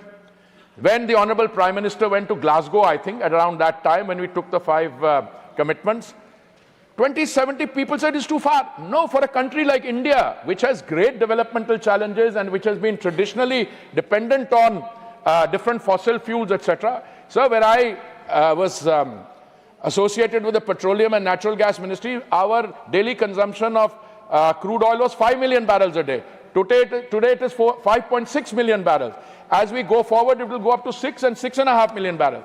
Similarly, say for our companies, if they declare 2040, ONGC, IOCL, etc., it's a very bold target. Including in the coal sector, they are very bold targets. It may appear that the start is a little slow, but it's a structured strategy, and as we go along and clear the cobwebs, these diversification or movement into clean energy will be cleaned up. They have always, all of them, have been very consciously, whether even if a company is located in Telangana, it's not that it is doing capex in Telangana and providing jobs, 1,600 crores, but this company is also doing solar projects in the rest of the country. Thank you, sir. Fifth supplementary, Ms. Dola Sanji. Thank you, Chairman, sir, for giving me chance. Sir, through you, I want to communicate the Union Government Treasury Bench that coal is our national asset, but they are trying to disinvest and privatize badly this coal sector and the coal PSUs by any means according to their policy decision. I want to ask that whether it's Atmanirbharata at all, where our national assets are being sold to corporates and the foreign companies even, and it's affecting the nationalized coal industry and coal PSUs and the workers as well. How much capital expenditure and clean energy investments you do for coal PSUs, that doesn't matter. Thank you, sir. Honorable Minister. Sir, I am very intrigued when I have a question which is both a question and then there is an answer in the tail, which says how much capital expenditure you do, it doesn't matter. But there are some other aspects to which my honorable colleague and friend has referred to, that national assets are being sold to corporate this thing. No, 1 minute, let's slow down. If there are 3 PSUs, one is called Coal India Limited, the other one is Singaneri Collieries and Coal and Colliers, the third one is Neyveli Lignite. Are these foreign corporate assets? So these are owned by our own people. And they are the people who are doing this thing. They are the ones who are doing this thing. Insofar as the coal sector is concerned, I must say, my little education in the last 2 days, it's not just the coal PSUs which are doing this thing.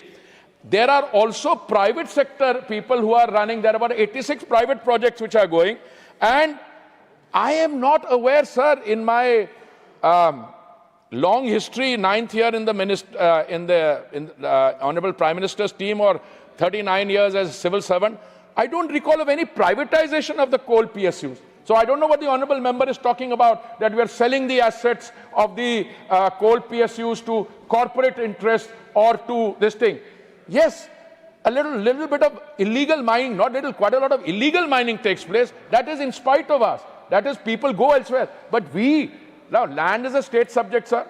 But because of the inherently dangerous nature of coal mining, which is below ground, etc., a center's clearance is required. So I want to categorically state the central government has not, and I say it categorically with my limited knowledge of the sector, we have not sold any assets to corporate entities. I don't recall, I don't think there's ever been a privatization of coal PSUs, etc. And the 3 of them, CIL and LCL, etc., they have all been working and their capital expenditure targets have gone up. So in one case, last year it had gone up by 140% over the existing target, and I also gave the figures in reply to an earlier supplementary, how it has increased from 22, 23, etc. So I think it's a happy story in the coal sector. Yes, we should do away. I mean, she referred to coal as a national asset.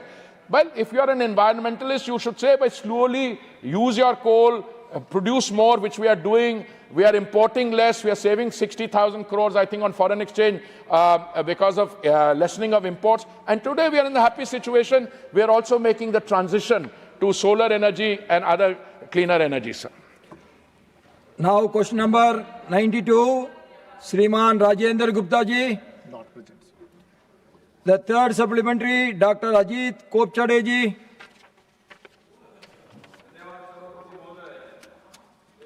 ऊर्जा सुरक्षा को मजबूत करने और आम नागरिकों का अंतर्राष्ट्रीय बाजार में कच्चे तेल की कीमत होने के वाले उतार चढ़ाव से बचाने के लिए माननीय प्रधानमंत्री नरेंद्र मोदी जी के नेतृत्व में केंद्र सरकार लगातार ठोस और राष्ट्रहित में निर्णय ले रही है। मैं माननीय मंत्री जी को ये पूछना चाहता हूं कि क्या सरकार ने भविष्य में सरकार कच्चे तेल के रणनीतिक भंडार की तरह द्रवीकृत पेट्रोलियम गैस जिसे एलपीजी कहते हैं उसके लिए रणनीतिक या बफर भंडारण की व्यवस्था विकसित करने का कोई निर्णय लिया है और ऐसा कोई प्रस्ताव विचाराधीन है और रणनीतिक पेट्रोलियम भंडारों का उपयोग अंतर्राष्ट्रीय कच्चे तेल की कीमतों में उतार चढ़ाव के प्रभाव को कम करने के लिए क्या किया जा रहा है? यदि हाँ तो आम उपभोक्ताओं के हितों को ध्यान में रखते हुए एलपीजी, पेट्रोल और डीजल की कीमतों को नियंत्रण में रखने के लिए माननीय मंत्री जी और मंत्रालय द्वारा वर्तमान में कौन कौन से ठोस और दीर्घकालिक कदम उठाए जा रहे हैं? Honorable Minister. Sir, this specific question, start question priority 2, is on the issue of our strategic petroleum reserves. Sir, for any country, and particularly a large country like India, and a country which is growing at a phenomenal pace, the economic growth, one quarter it was 8.2%, sir, previous quarter it was 7.8%, and according to the IMF, which has enhanced our expected rate of economic growth from 6.6 to 7.3%, the country must have a very viable and secure reserve so that in the case of global turbulence, etc., we should not be found in a vulnerable situation. Fortunately, sir, India has a vast coastline, both on the west and the east. We have several refineries in the west coast, sir, starting with Nayara, RIL in Jamnagar, Mumbai. We have Mangalore, we have Kochi on the western coast. We have Chennai, Tatipaka, Vizag, Paradeep, Barauni, Haldia on the eastern coast. Sir, according to the International Energy Agency, and I'm only mentioning the vast coastline and our this thing, because today we are the world's third largest consumer of crude oil. We have the world's fourth largest reserve, refining capacity, currently around 260 million metric tons per annum, going on to 320 million metric tons per annum. And we are also the world's fifth largest exporter of petroleum product. Now, the strategic petroleum reserve is designed to ensure that in case of total global turbulence, in case supplies cannot reach either from the western coast or the eastern coast, we must have enough stock left in order to meet that. Now, fortunately for India, sir, we are also a domestic producer. When I say we are the fifth largest exporter, God forbid, if there was to be an eventuality where no supplies are reaching, we would obviously not then export. We would also utilize our domestic consumption for our domestic production for domestic consumption. Sir, the International Energy Agency stipulates that there should be about 90 days of holding as a strategic petroleum reserve. But I also want to point out, sir, these are estimates largely relevant. I'm choosing my words carefully. I'm not saying they are not relevant for others. 90 days largely relevant for OECD countries, also smaller OECD countries. You know, when there was a global crisis and there was total volatility, the IEA, International Energy Agency based in Paris, it stipulated that countries which had large reserves, they should release some in order to stabilize the global price. So which are the countries which release stocks in differing quantities from their stocks? One was the United States, the other was India, and third was China, and the fourth, I think if I recall correctly, was Japan. So we are in the happy situation that we were able to rise to the situation. Today, sir, we calculate our reserves, not only what is in the caverns, and these are in 3 places. I can't go into precise details, although some people speculate. They are in the states of Andhra Pradesh, in the state of Karnataka, and a third one we are hoping to get started, sir, in Odisha soon. Together, if you look at the reserves in the caverns, and what is held by us in our refineries and what is on floating platforms at our ports together and our products, it comes to 74 days. Ideally, it should be 90, but I feel at least as the line minister safe with something like 74 days, and going forward, we can even consider raising it. The honorable member also raised the issue of price volatility. Sir, this particular question relates to the period 2015 to 2022. So that period between 2015 and 22 is the pre-COVID period.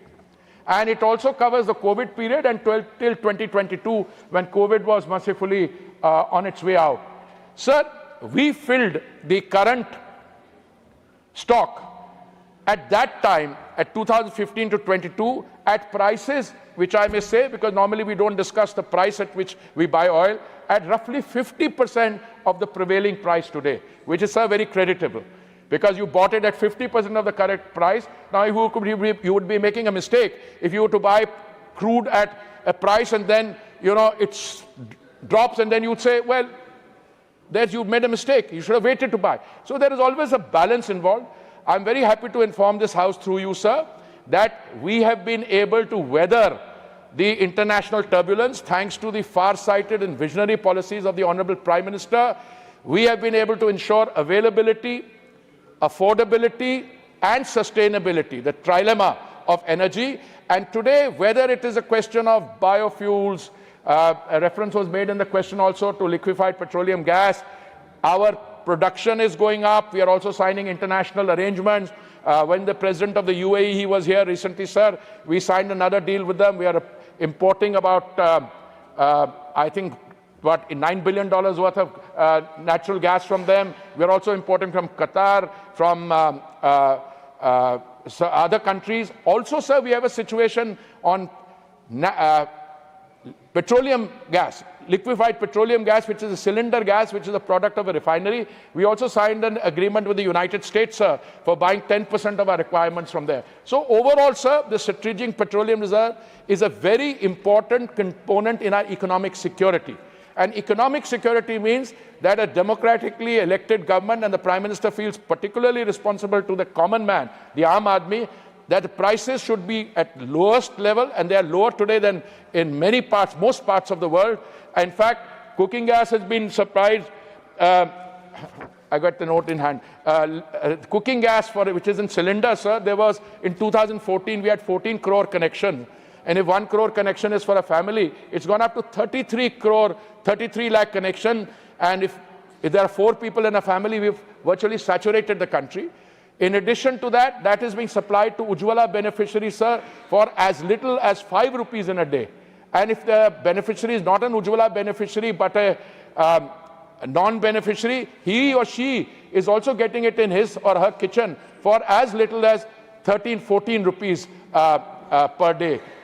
This is a very reasonable price. Our oil marketing companies incurred a loss in doing that, but we compensated them, and with God's grace, sir, they're all doing well. So all in all, sir, this is a very important component of our energy security, strategic petroleum reserve, and it has worked very well.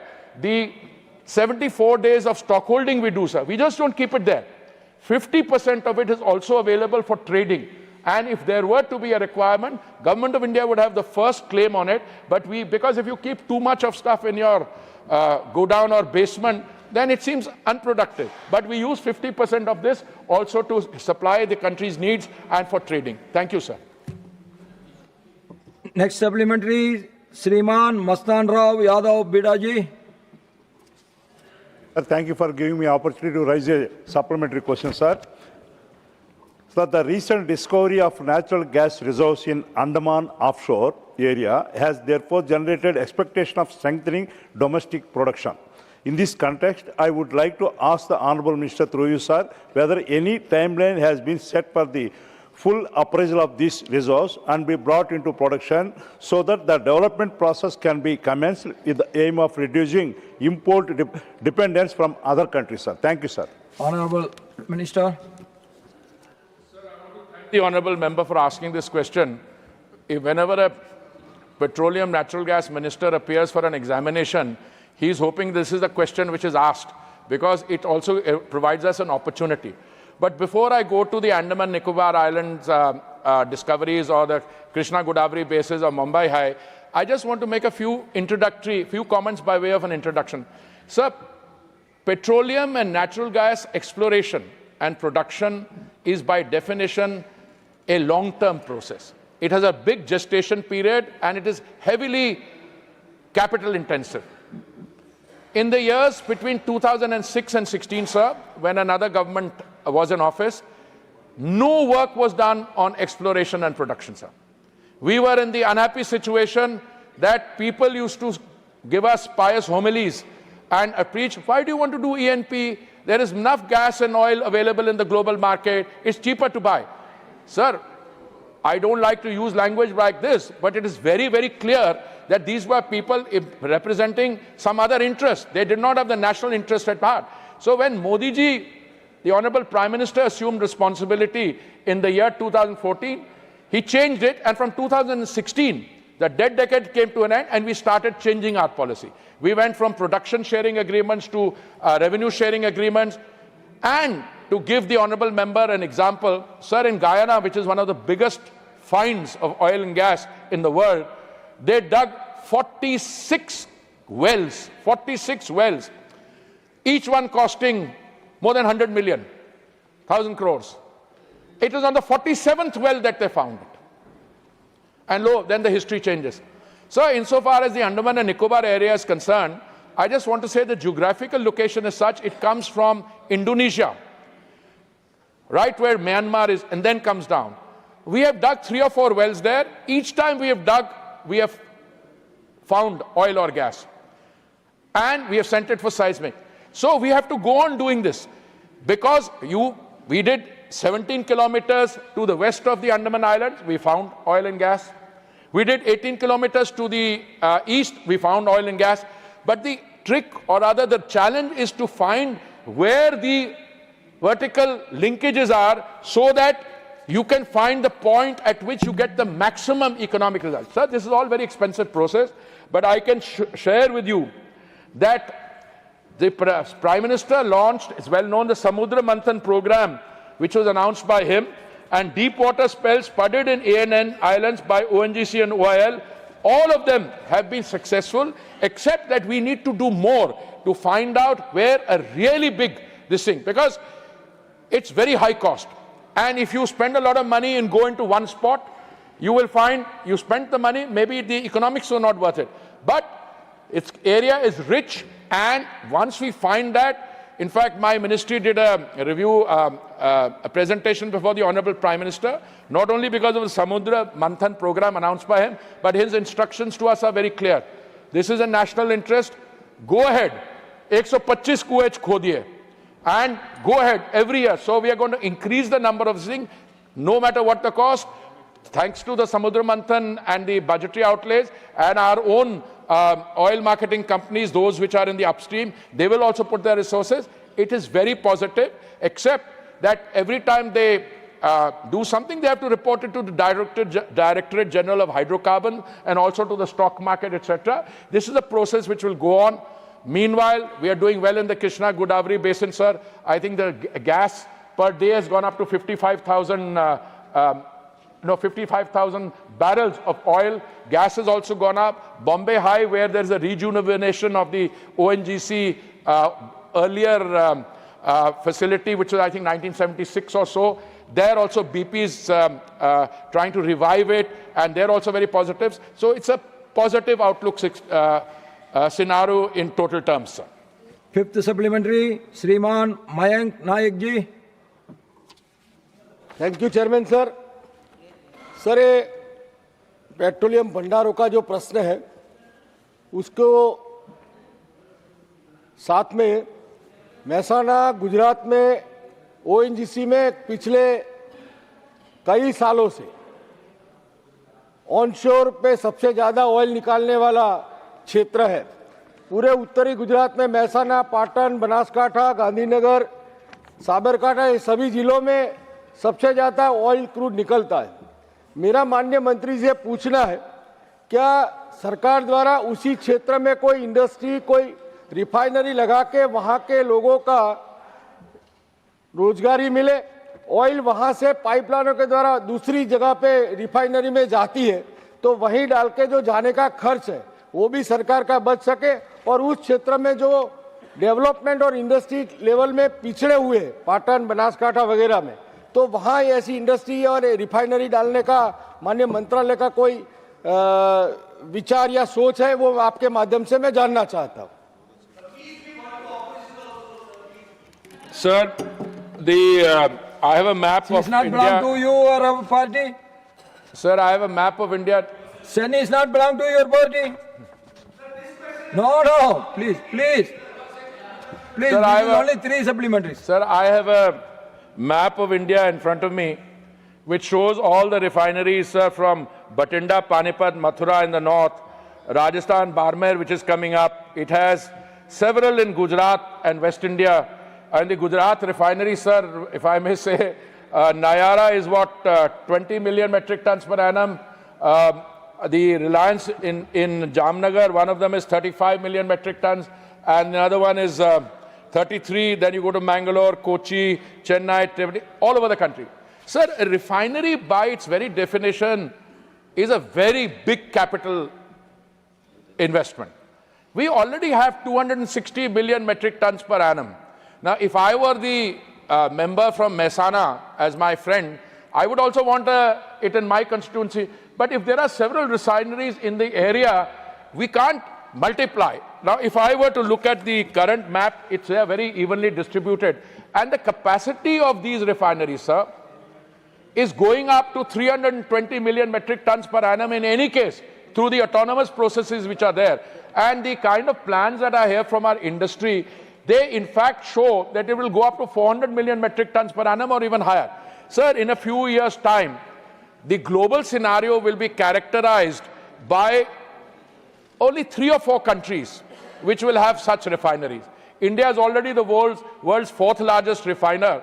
And I think going ahead, I see these small teapot, I shouldn't call them tin pot, teapot refineries in different countries, they will no longer be viable. So India will be. But that doesn't mean, sir, that we have to proliferate them, too many in one area. So I deeply respect the sentiment of an MP who says there is oil here, therefore. Well, oil can be extracted and processed in a refinery nearby. So my humble submission is, sir, I don't think that area lends itself for another refinery now, because we've already got several in the area in Gujarat, and if you go to Western India, Mumbai, etc., we are there also. So I think we are on refineries in terms of location fairly well situated. We are only going to be increasing the capacities of some of them in order to integrate them for the production of petrochemicals and so on. I thank you very much, sir. Question number 93, Sriman Neeraj Sagarji. प्रश्न संख्या 93. Honorable Minister. It is laid on the table, sir. The first supplementary, Sriman Neeraj Sagarji. सभापति जी, प्रधानमंत्री Awas Yojana urban के तहत सरकार ने करीब 1.25 करोड़ शहरी आवास बनाने का अपना गंतव्य रखा है, और उसमें से करीब 90 लाख आवास बन चुके हैं मार्च 2025 तक।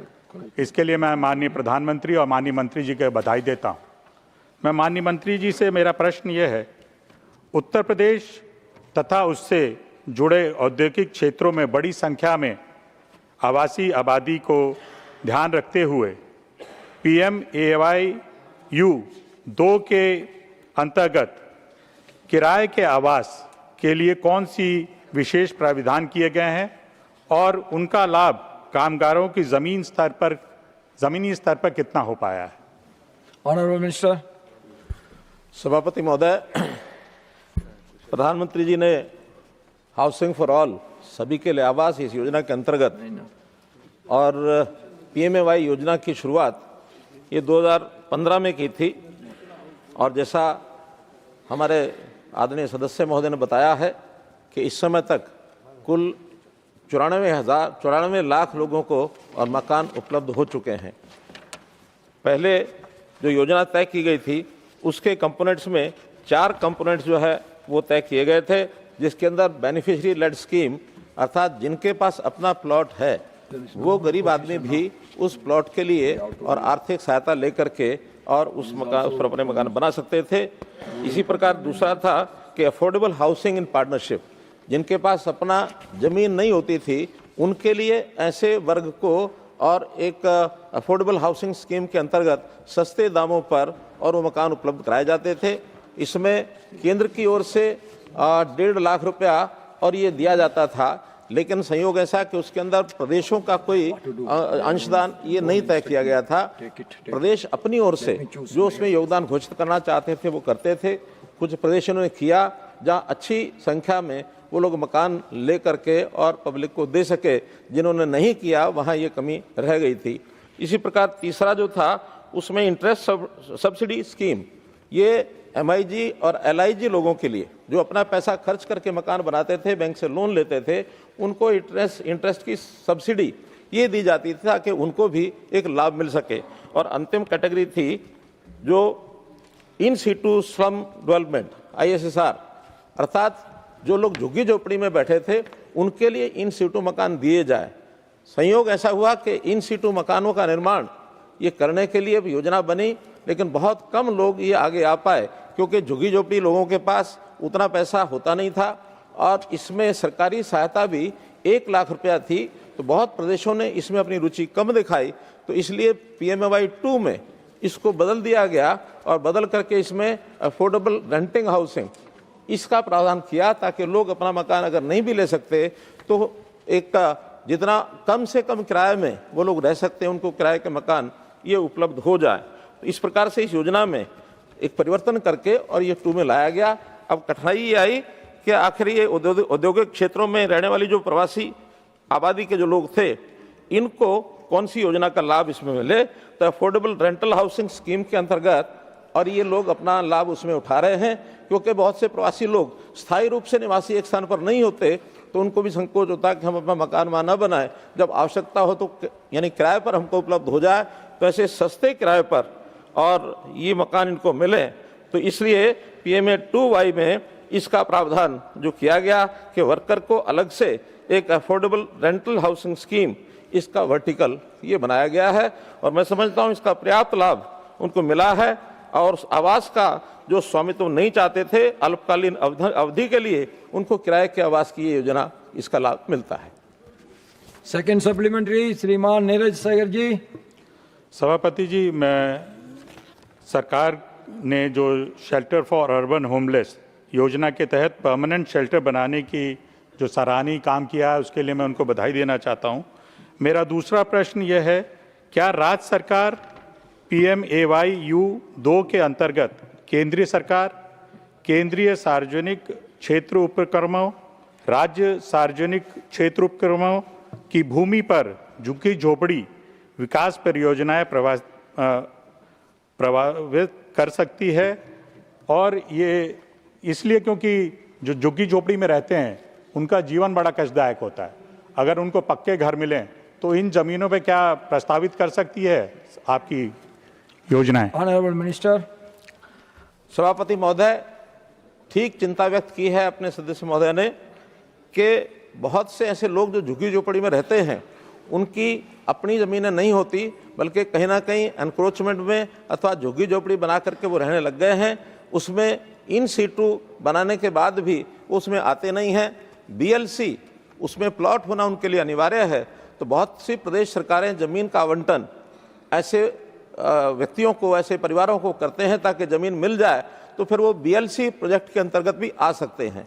साथ में जो अफोर्डेबल हाउसिंग स्कीम है उसमें भी उन लोगों को चूँकि अब राशि ज़्यादा मिलती है, यानी PMAY 2 में पहले जहाँ 1.5 लाख रुपया केंद्र सरकार की ओर से दिया जाता था, उसमें मैंडेटरी कर दिया गया कि 1 लाख रुपया प्रदेश सरकार भी देगी, तो 2.5 लाख रुपया उनको मिलने के बाद वो अफोर्डेबल हाउसिंग जो स्कीम है उसमें भी उनको मकान मिलता है।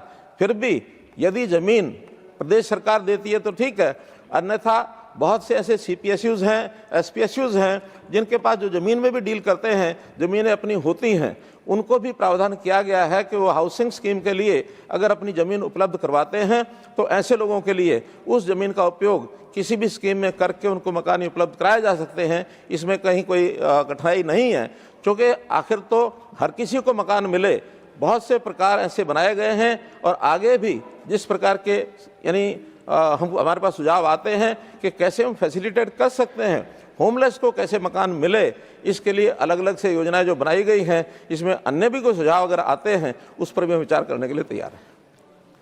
Third supplementary, Ms. Swati Maliwal ji. Thank you chairman sir.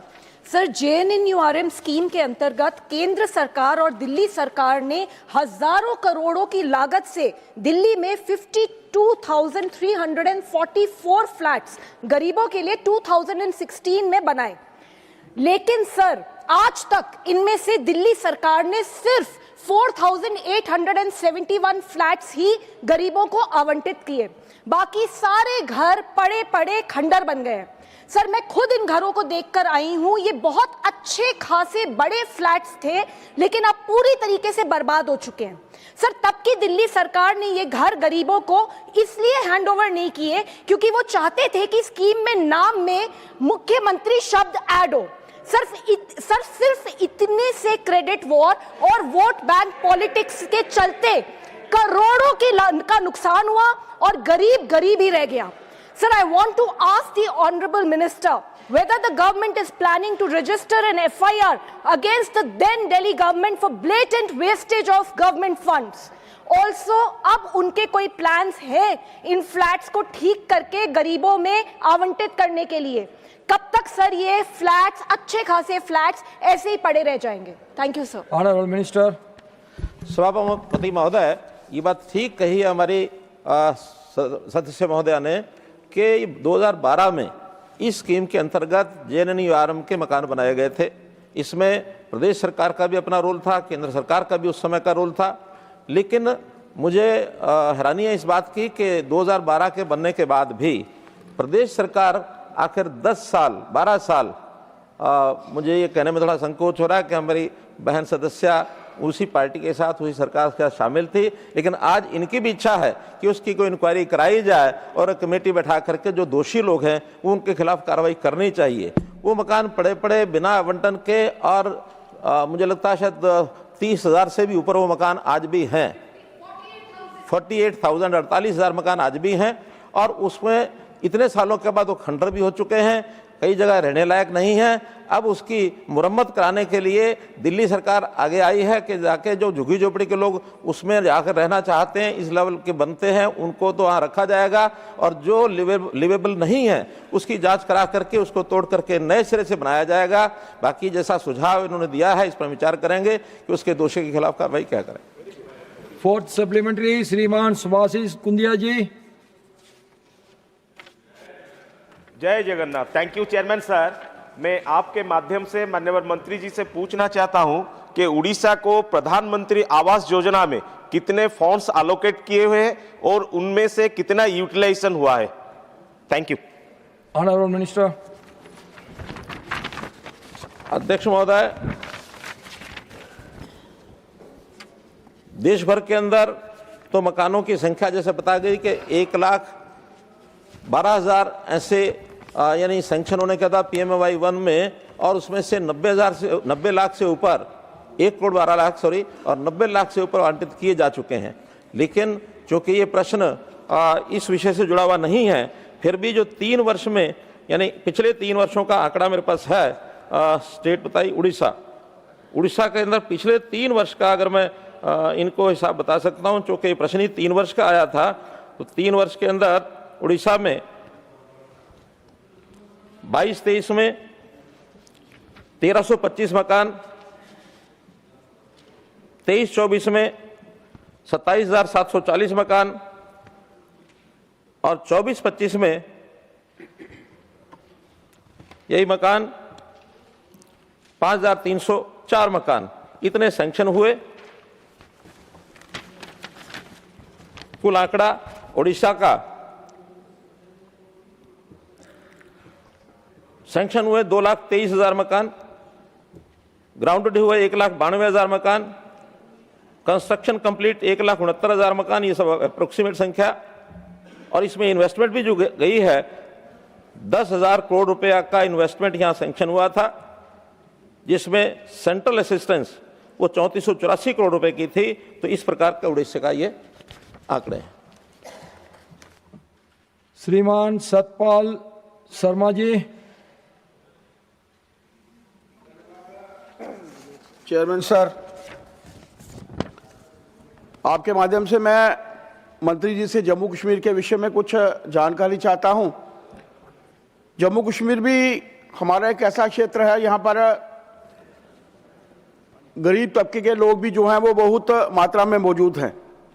कुछ फिगर्स आपके माध्यम से जो यहाँ पे आपने जैसे उड़ीसा की फिगर्स माननीय मंत्री जी ने पढ़ी हैं, मुझे कुछ ध्यान आया है कि शायद इन फिगर्स में जो जम्मू कश्मीर के संदर्भ में दी गई हैं उसमें कहीं ना कहीं थोड़ी हो सकता है संशोधन करने की आवश्यकता हो। मंत्री जी इस विषय को देखेंगे। लेकिन यहाँ तक प्रश्न मकानों का है और परमानेंट शेल्टर्स का है। 1995 शेल्टर जो है पूरे भारतवर्ष में हैं, लेकिन जम्मू कश्मीर में और वो भी जम्मू में मात्र 2 शेल्टर्स जो है गरीबों के लिए बनाए गए हैं। जबकि हम समझते हैं कि भिखारी भी और गरीब तबके लोग भी होते हैं जिनके लिए शेल्टर्स आवश्यक होते हैं। तो मेरा मानना है कि इस फिगर्स को भी बढ़ाया जाए। और 4 प्रदेश में ऐसे देख रहा था, जम्मू कश्मीर भी हमारी स्टेट थी पहले, अभी यूटी में कन्वर्ट है, लेकिन लगभग 4 प्रदेश ऐसे हैं जिसमें यूपी है, महाराष्ट्र है, गुजरात है, आंध्र प्रदेश है, जिसमें लाख से भी ज़्यादा मकान जो हैं वो बने हैं।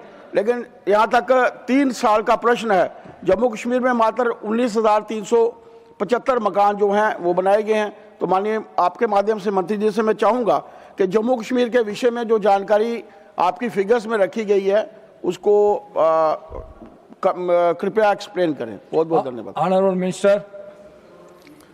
सभापति महोदय, जो फिगर्स हैं ये ऑथेंटिकेटेड फिगर्स हैं और जहां तक मकान कम है या ज़्यादा है, डिमांड बेस्ड ये सब सैंक्शन होते हैं, उसी हिसाब से फंड जारी किए जाते हैं। जितनी जिस स्टेट से डिमांड आती है ऑनलाइन डिमांड ली जाती है, बाद में उसका सर्वे कराया जाता है, सैंक्शन होता है। इसलिए किस प्रदेश ने कितने लिए कितने नहीं है, PMAY-1 हमारा पहला जो प्रयोग था उसके अंदर बहुत से अंतर आए हैं। अभी PMAY-2 में एक मोटे रूप से हमने तय किया है कि प्रोरेटा जैसी आबादी है उसके हिसाब से उनको सैंक्शन करेंगे। जो प्रदेश की डिमांड नहीं होगी उसको दूसरे प्रदेशों में भी शिफ्ट कर सकते हैं। इसलिए ये योजना बहुत साइंटिफिक तरीके से हम कर रहे हैं। फिर भी एक जो विषय शेल्टर्स की बात कही गई है, ये शेल्टर्स PMAY का हिस्सा नहीं है, ये NULM का हिस्सा है। उसके नाते से अलग से प्रश्न ये करेंगे तो बताया जाएगा। फिर भी इनकी जानकारी कोई होगी तो ये इनको उपलब्ध करा दी जाएगी। Now question number 94, miss Sushmita Dev ji. 94, sir. Honorable Minister. Statement is laid on the table, sir. First supplementary, Ms. Susmita Devji. Thank you, sir. Sir, I had asked a question on the Smart City Mission. An Honorable Minister has replied that as of 2025, this project has not been extended. The question was specifically on Guwahati. 755 crores was spent, sir, in the Smart City Mission for the city of Guwahati. But 2 hours of rain, Smart City of Guwahati becomes the sinking city of Guwahati.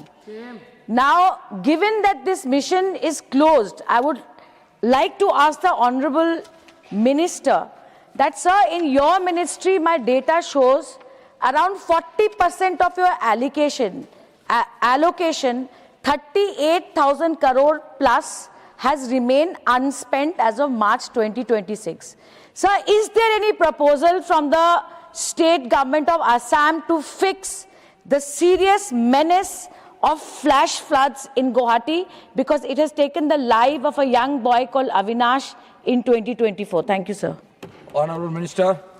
सभापति महोदय, ये जो आंकड़ा बताया जा रहा है, इसमें मालूम नहीं कहाँ से आंकड़ा लिया है। गवर्नमेंट ऑफ इंडिया की फंडिंग 48,000 करोड़ ये इसके अंदर फंड जो है सैंक्शन किए गए, जिसमें 47,458 करोड़ रुपए के जो सिटीज़ के जो खर्चे हुए हैं वो स्टेट्स ने क्लेम कर लिए हैं। और इसमें यूटिलाइजेशन का जो जिनके यूटिलाइजेशन सर्टिफिकेट आ गए हैं 46,231 करोड़ रुपया ये भुगतान किया जा चुका है 15/1/26 तक। इसलिए इस आंकड़े को थोड़ा ठीक कर लें। जहाँ तक किसी भी प्रोजेक्ट का विषय है, ये प्रोजेक्ट जैसे मैंने बताया कि पहला तो स्मार्ट सिटी मिशन, इसके प्रोजेक्ट्स एक डेमोस्ट्रेटिव होते हैं, एक छोटे पार्ट में इनका काम किया जाता है, क्योंकि टोटल बजट 50% केंद्र का 500 करोड़ रुपया, 50% प्रदेश का यानी 500 करोड़ रुपया, और पहाड़ी राज्यों को 50% 500 करोड़ के साथ 50 करोड़ रुपया, 10% ऐसे 550 करोड़ रुपया। इसमें पूरे शहर की योजनाएं तो सब नहीं बना सकते, फिर भी इसमें यानी hundreds of schemes were there, जिनको वहाँ की स्टेट ने चयन करना था कि कौन से इसमें स्कीम में हम लगाना चाहते हैं। वाटर के ऊपर लगाना चाहते हैं वहाँ लगाएं, टेक्नोलॉजी के विषय पर लगाना वहाँ लगाएं, और इसमें भी 3 प्रकार का उसमें मॉडल दिए गए थे। एक है सिटी इंप्रूवमेंट में रेट्रोफिटिंग मॉडल, जो 500 एकड़ की सिटी में यानी एक लार्ज बेस एरिया उसके अंदर लागू किया जा सकता है। दूसरा है रीडेवलपमेंट मॉडल, जिसमें सिटी का रिन्यूएबल है, उसमें 50 एकड़ का एरिया उसे में किया जा सकता है। और तीसरा ग्रीन फील्ड डेवलपमेंट मॉडल, जिसके अंदर 250 एकड़ जमीन पर और ये उस एरिया के अंदर इस प्रकार के काम कराए जा सकते हैं। It's up to the state कि उनकी जो अपनी कमेटीज बनी हैं, उन कमेटीज के आधार के ऊपर उनको कौन सा फुल सिटी का कराना है या कोई पार्ट ऑफ द सिटी कराना है, क्योंकि बजट जो है वो सीमित है और उसके अंदर जितने भी प्रोजेक्ट बनाए जाएंगे वो रेप्लिकेबल हैं अन्य सिटीज में, या उसी सिटी के अंदर और प्रकार के वैसे प्रोजेक्ट अगर करने हैं तो वो सब कर सकते हैं। इसलिए इनके जो कंपोनेंट्स हैं बहुत बड़े कंपोनेंट में, लेकिन बजट सीमित होने के कारण से ये स्टेट का अपना चयन करने का अधिकार है कि वो किस प्रोजेक्ट में करते हैं, किस में नहीं करते हैं। फिर भी गुवाहाटी के अंदर क्या क्या काम हुए हैं ये सब उत्तर में बताए जा चुके हैं। Second supplementary Miss Sushmita Dev ji. Thank you, sir. Sir, 65% of the population of the northeastern states live in the state of Assam. Given that Smart City Mission is now a closed project, I would like to ask Honorable Minister that will other towns and cities like Dibrugarh, like Silchar, get the opportunity like a Smart City Mission project to build infrastructure? और माननीय मंत्री जी से मैं ये भी कहना चाहती हूँ कि सर हमें बहुत दुख है, आप सिलचर आइएगा ज़रूर, आपका आमंत्रण है। 5 साल से सिलचर म्यूनिसिपैलिटी में आसाम सरकार ने चुनाव ही नहीं कराए, तो हम compete कैसे करेंगे? यहाँ इलेक्टेड बॉडी नहीं है। Sir, is there a policy of the government to look into Tier 2 and Tier 3 towns and cities of Assam, which has the maximum population in northeastern states? Honorable Minister. सभापति महोदय, विषय केवल smart city mission का है और ये smart city mission number of cities कौन कौन सी सिटी होंगे ये बिल्कुल तय कर दिया गया था। 100 सिटीज का चयन किया गया था। ये काम केवल इन 100 सिटीज में था और ये दिसंबर 2025 तक इसके सब प्रोजेक्ट्स केंद्र सरकार की ओर से जो बजट फंड जाने थे चले गए थे। ये स्कीम अब बंद हो चुकी है और इस नाते से आगे इस स्कीम के खुले ना होने के कारण से नई सिटी का तो इसमें कोई शामिल होने का कोई विषय है नहीं। अन्य शहरों में जिस प्रकार के काम हैं, बहुत सी हमारी योजनाएं हैं, उसमें अमृत स्कीम भी है, उसमें पीएम हाउसिंग PMAY भी है, ऐसे ही स्वच्छ भारत मिशन है या NULM है, बहुत सी स्कीमें हैं। और अब अर्बन चैलेंज फंड के नाम से 1 लाख करोड़ रुपए का सैंक्शन ये भारत सरकार ने अपने पिछले वर्ष के बजट में घोषित किया था, उनके फंड्स भी जाएंगे। तो अन्य शहरों में जिस इंफ्रास्ट्रक्चर का इस बार के बजट में 11 लाख करोड़ रुपया इंफ्रास्ट्रक्चर का किया है, ऐसे ही सिटी इकोनॉमिक रीजन में हर यानी रीजन को 5,000 करोड़ रुपए इंफ्रास्ट्रक्चर का घोषित किया गया है। तो जिन शहरों में काम कराना अगली योजनाओं में कर सकते हैं, लेकिन स्मार्ट सिटी मिशन जितने काम होने थे सब हो गए हैं, उसमें कहीं किसी प्रकार का और आगे कोई योजना नहीं है। थर्ड सप्लीमेंट्री श्रीमान कार्तिकेय शर्मा जी। धन्यवाद चेयरमैन सर। मैं स्मार्ट सिटी मिशन के तहत केंद्र सरकार ने SPVs यानी कि स्पेशल पर्पस व्हीकल्स के भविष्य और ICCCs यानी कि integrated command and control centre के ऑपरेशन एंड मेंटेनेंस के लिए क्या कदम उठाए हैं? Honourable minister. सभापति जी, SPV जितने प्रोजेक्ट शहर में थे उसके लिए एक पर्पस व्हीकल बनाया गया था, स्पेशल पर्पस व्हीकल, लेकिन वो काम जब पूरे हुए हैं तो उस SPV का क्योंकि गठन हुआ है उससे आगे उसको किस प्रकार से काम में लिया जाए, गाइडलाइंस के नाते से बहुत सी चीज़ें हमने भेजी हैं ताकि SPV का रीपर्पज करने के लिए यानी promoting use of technology in urban management, project implementation, consulting support, ये अन्य शहरों के लिए भी हम उपयोग कर सकते हैं। इनको और आगे Now the बढ़ाने House के लिए stands adjourned to meet at 2 p.m.